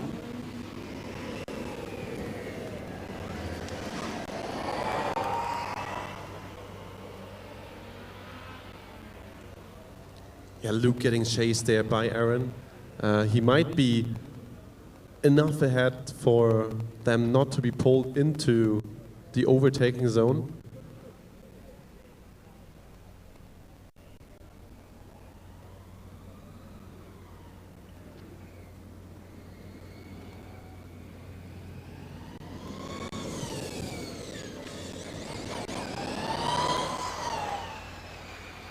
We see the Bern car successfully completing 3 laps. And I think what stands out about that car the most is their cooling solution. They designed and manufactured some kind of side wings with radiators placed in those. So I think this is a very, very unique feature that I think only they have.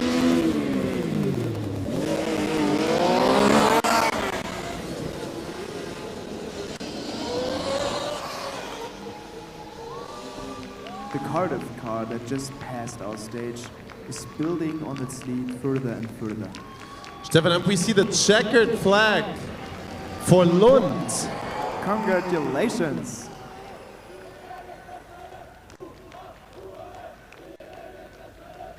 And we see the team celebrating. Good job, guys. Love the team spirit. Yeah, great to see them finishing here with the out of order starting still. We're following the Bern racing team with Mattia in the car. Back on the way to finish their 4th lap. Very smooth. Power delivery on the straight looks great. And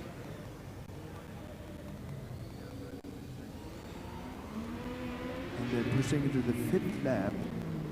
Uphill they go through the slopes. A little bit careful on the throttle.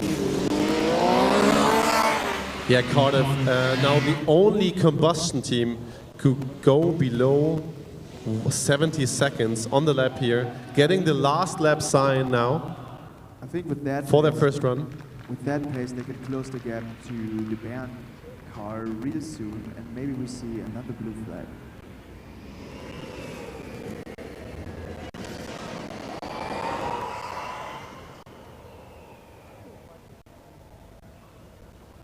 Yeah, the chat is absolutely right. I mean, we really didn't expect to see Cardiff this late on track, looking so rapid, shadowing what we've seen from the CV competition, at least in the first half so far. Minus 51 seconds already on the best time, which we should keep in mind is held by BME, who only went up until the driver change and then got pulled out.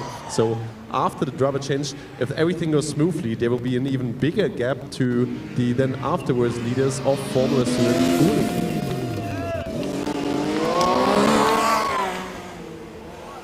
Yeah, what is Cardiff here pulling off? Absolutely fascinating. And now they go to the checkered flag and up for the driver change.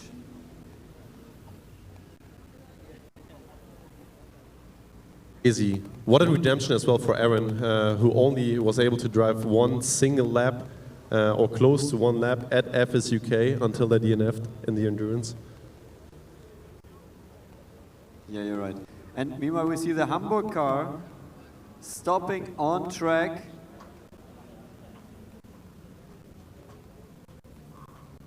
Oh, that doesn't look good.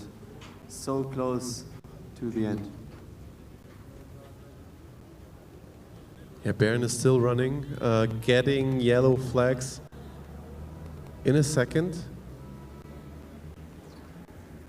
So we don't know which driver is in the seat now, but we are sure that he now does everything he can to get going again. Yeah, it would have been only 2 more laps for Hamburg here. Can't see any light on top of the car right now. The driver's still on the steering wheel.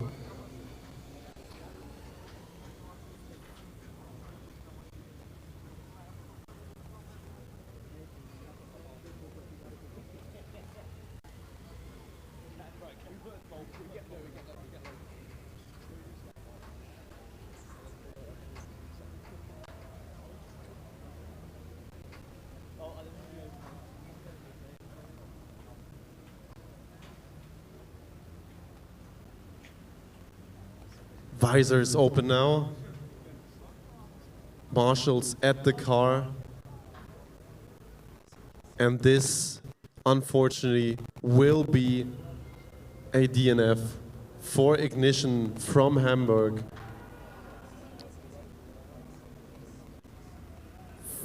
Very sad to see. That leaves us with 2 cars left in the race here. Only UAS Bern on track.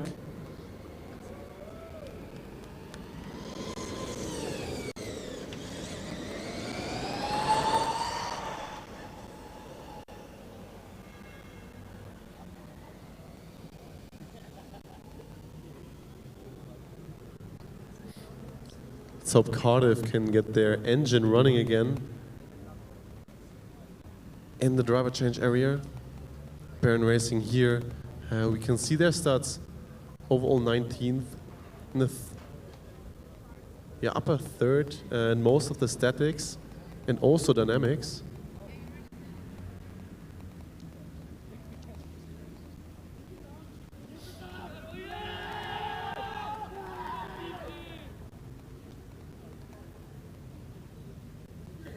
And we just saw some E-Force team members cheering. Seems like they've passed the post-scrutineering. Congratulations there.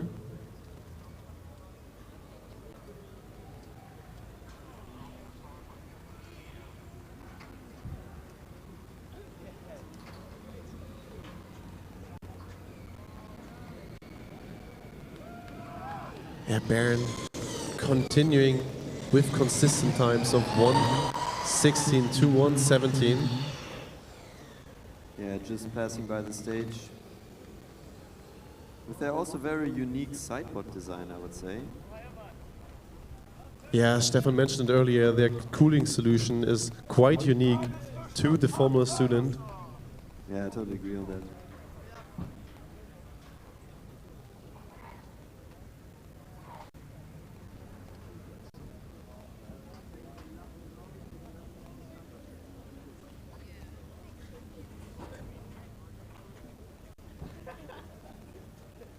Yeah, another view on the car from Ignition here. Unfortunately, that is a DNF for them. Driver is out. Car will get picked up after the last two cars have finished the endurance, hopefully. Yeah, exactly. So with this heartbreaking DNF of Ignition Hamburg, we have right now one car on track, the Baron car, and we have Cardiff in the driver change area, probably almost ready again to rejoin this race.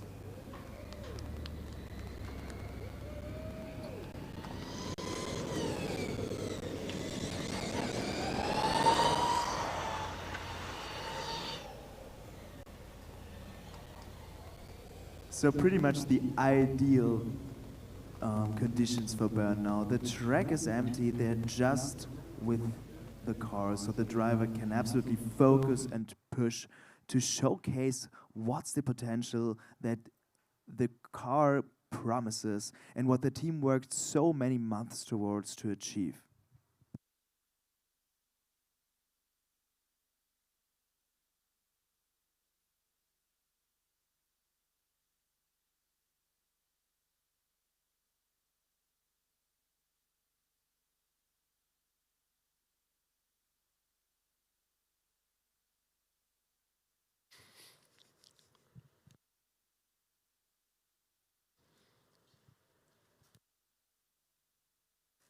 Yeah, Baron, super consistent still.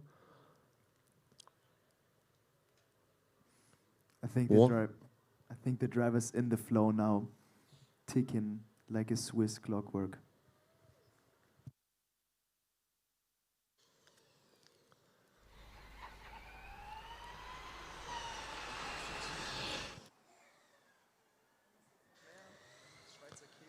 Baron, 2 more laps until the driver change. Actually, no, 1 more lap until the driver change. They just got the sign here. It is a little bit worrying that we still haven't seen any signs of Cardiff back on the track. We also can't hear the engine running yet, unfortunately. I mean, we heard them having a little bit of starting issues before the endurance run. Let's hope they won't have them during them as well.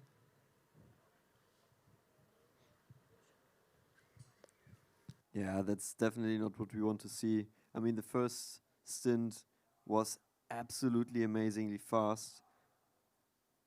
So we definitely want to continue to see that car on the track.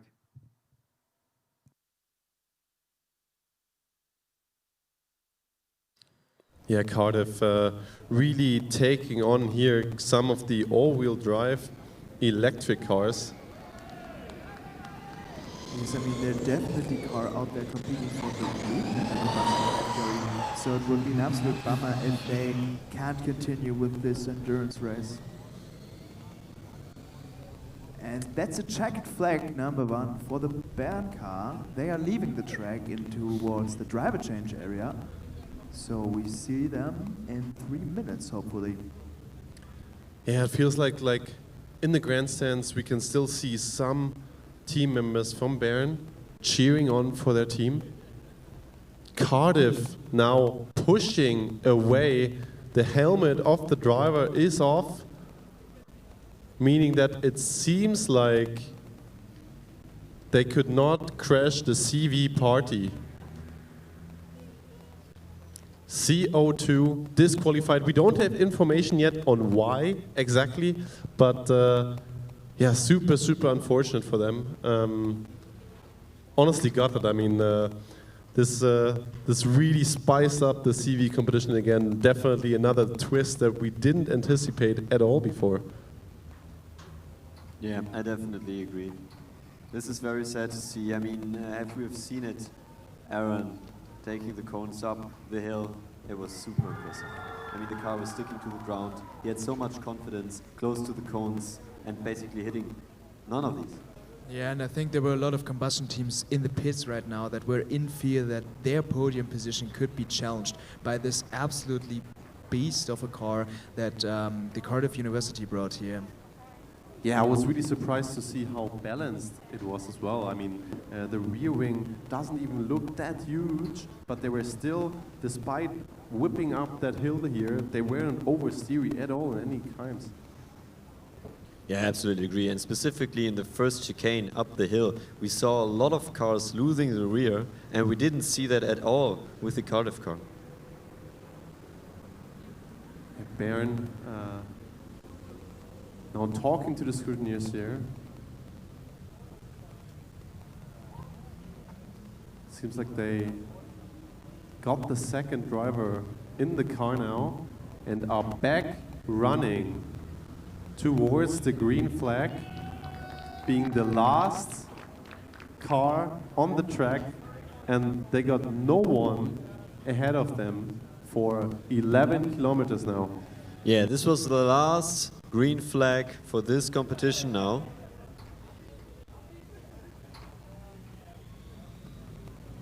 Yeah, correct, Christian. Almost gets you a little melancholic, doesn't it? Yeah, definitely. I mean, it was a super event up until this point also. It's still not over. We are still looking at the Bern car. While we see, yeah, the Cardiff team packing up their stuff.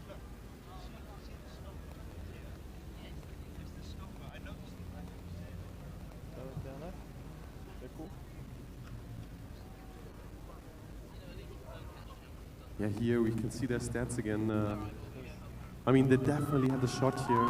If there was definitely no penalty to take it home at all, overall. But still, the CV competition is just as open as before. I mean, we don't have a clue at all who would win there as well. I mean, there's a couple favorites. You know, Ulu, strong performance there. Austria as well. Obviously, Yildiz.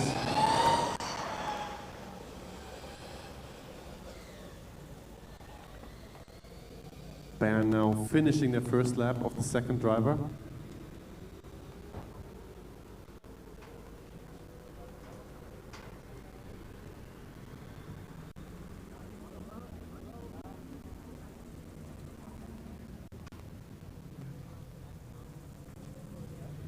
Last lap already starting off with a 1:19 here.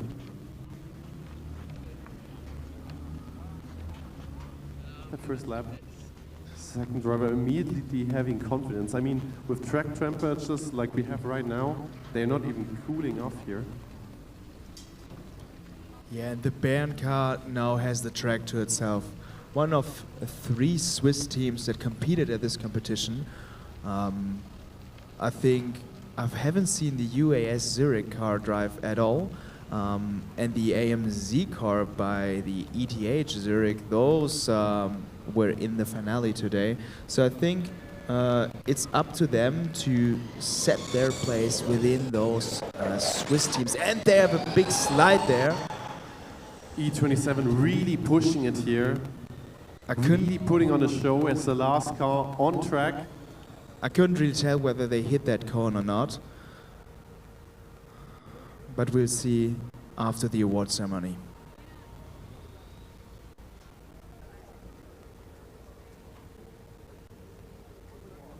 Yeah, Stefan, they just posted the quickest time here, 1:14.85. Yeah, so the second driver already seems very confident with the car. Maybe he got a little bit more seat time this season, who knows about that? Because just from the get-go, he is absolutely performing and pushing this car towards its limits. Yeah, Stefan, you mentioned earlier the UAS Zurich team. I think I actually saw them queuing as well in the out-of-order starters, but it doesn't seem like they got the car on the track. super unfortunate for them not having them here in the endurance. Yeah, definitely. That really sounds like a problem or an issue that came up in the pre-inspection. Unfortunate that they couldn't drive. Yeah, guys, maybe while Baron is still pulling it off here, maybe it's time to hear your personal opinion on this year's edition of FSCZ. Not just the stream, not just the live stream and the production, but also everything around it. Yeah, I think everything around it, the organizers made a good job increasing the team size while maintaining the spirit. We had some trouble yesterday with the autocross and a couple of teams not really able to finish their second run, but this was a little bit unfortunate. I think there will be probably some changes for next year, but still I am very, very happy with this competition. Like, I'm totally honest here, it was a great competition. The spirit, absolutely amazing. The competition, also absolutely amazing. Very, very close.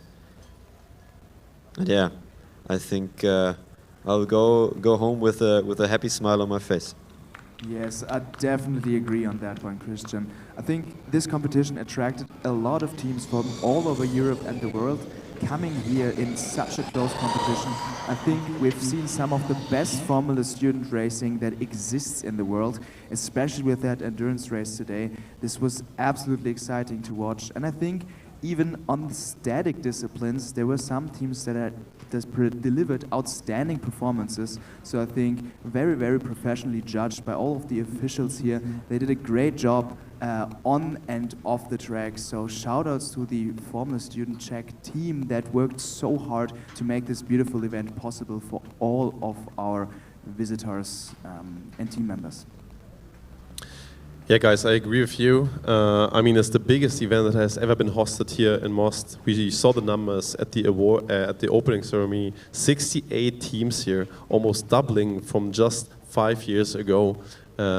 Insane numbers. I mean, we saw the paddock just growing like crazy and pulling off this competition, especially in times where, you know, Formula Student East is cancelled, Formula Student Netherlands unclear, uncertain whether it will happen again next year, could really establish FSCZ quite far up the ranking.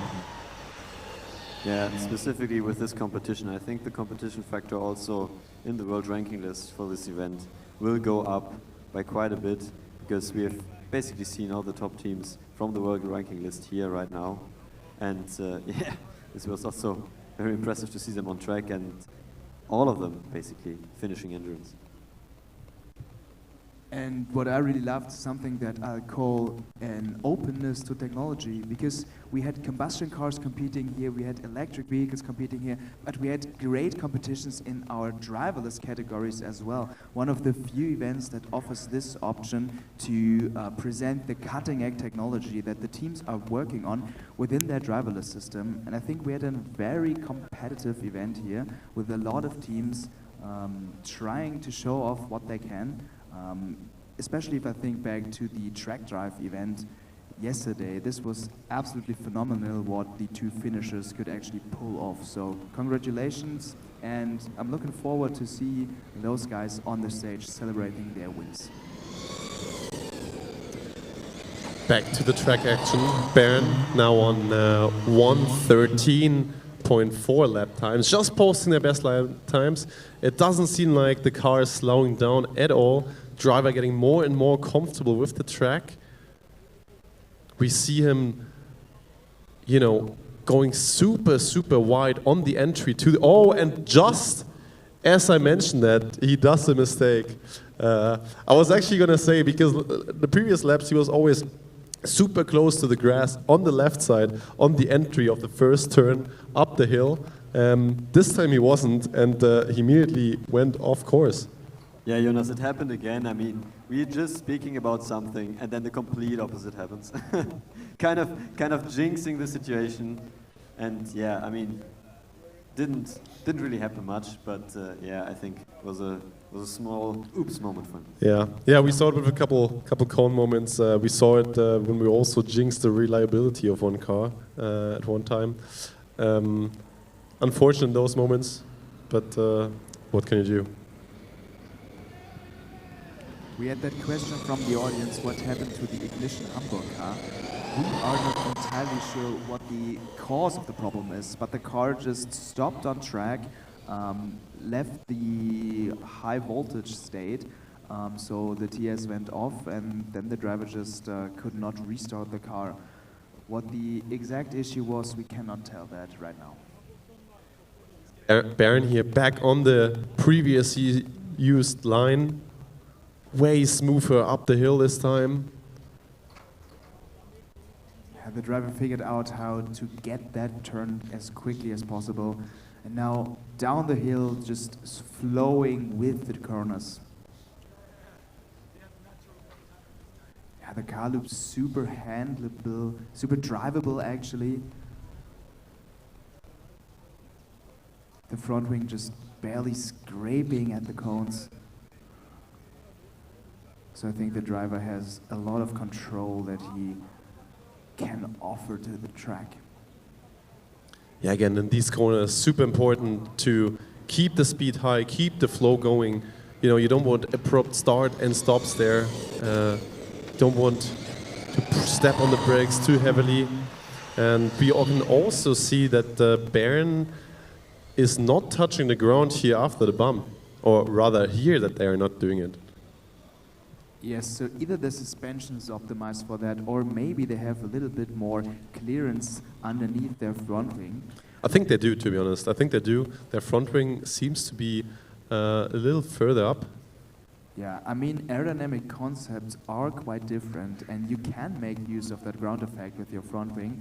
But on the other hand, front wings are the most aerodynamically efficient part, getting pretty much clear, fresh air only.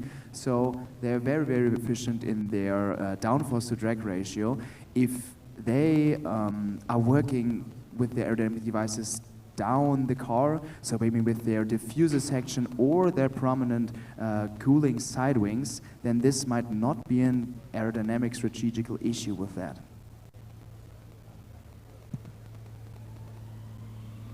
Baron still constantly on 1 minute and 14 lap times here.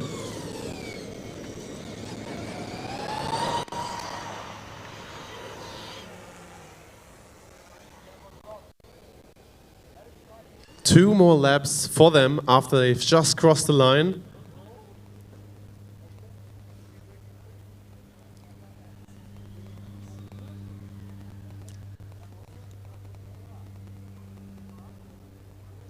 And I think the temperatures are still increasing. We're sweating on the stage, but it's hard to remember how hard it must be for the driver in his fireproof suit, actually getting a workout in the car. They must be covered in sweat in that scorching heat in Most, Czech Republic. Yeah, Stefan, you're absolutely right. But I feel like while you're in that car, you can completely ignore that fact, and you're just pushing as hard as possible for those, 12 minutes, 12 to 15 minutes that you are in the driving seat, just maximizing everything your team has worked for the entire year. Yeah, I'm not doubting that the driver's in the zone right now, but he probably needs a shower afterwards.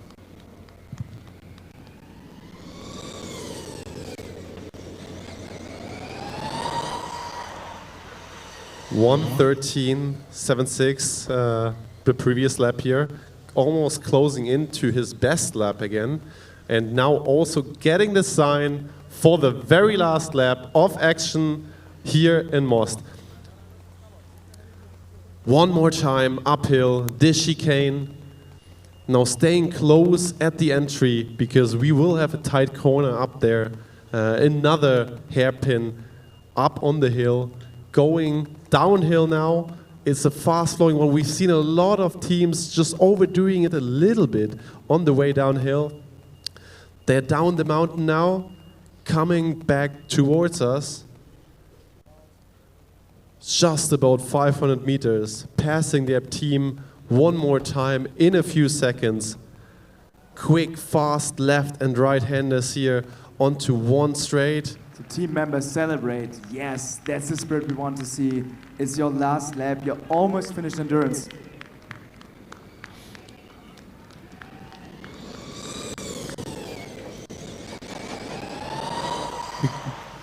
We got them through the bridge.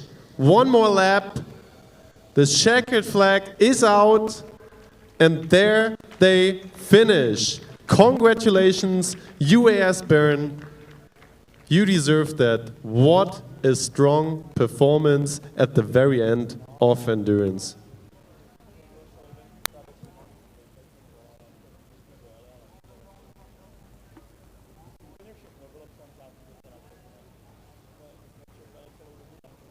Wow, wow, what an endurance, what a day, what a week it was here. We've seen so many great performances. Bern now going into the post-scrutineering as the last car.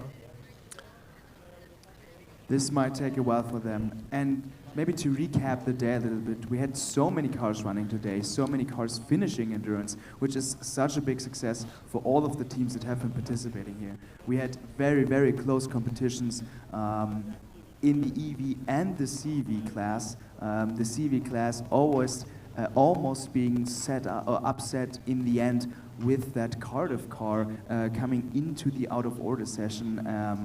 I'm still not entirely sure whether it's true that they won't receive the 2-minute time penalty, but unfortunately they couldn't finish that run. So that's a bummer, but we've seen some very, very, very competitive racing. Maybe, Christian, you want to add on that? I think that was a very, very good summary. We've seen, I'm honest here, we've seen such a close competition. I can't remember seeing anything like this, being this close. I mean, we have some favorites, yes, for the award ceremony, but we basically can't say who's in which spot on the podium. It could be either way around in the EV and the CV class. Maybe only on the Driverless Cup we have some favorites, but also there, it's close. It was close in skid pad, in acceleration, in the track drive, and the autocross. So, yeah, I'm really happy to be here, to be honest, and witnessed it. And yeah, I think maybe Jonas, you want to add something? Yeah, Christian, I mean, everything has been said, everything has been done. Everybody left everything out there on track. What a great week it was, again.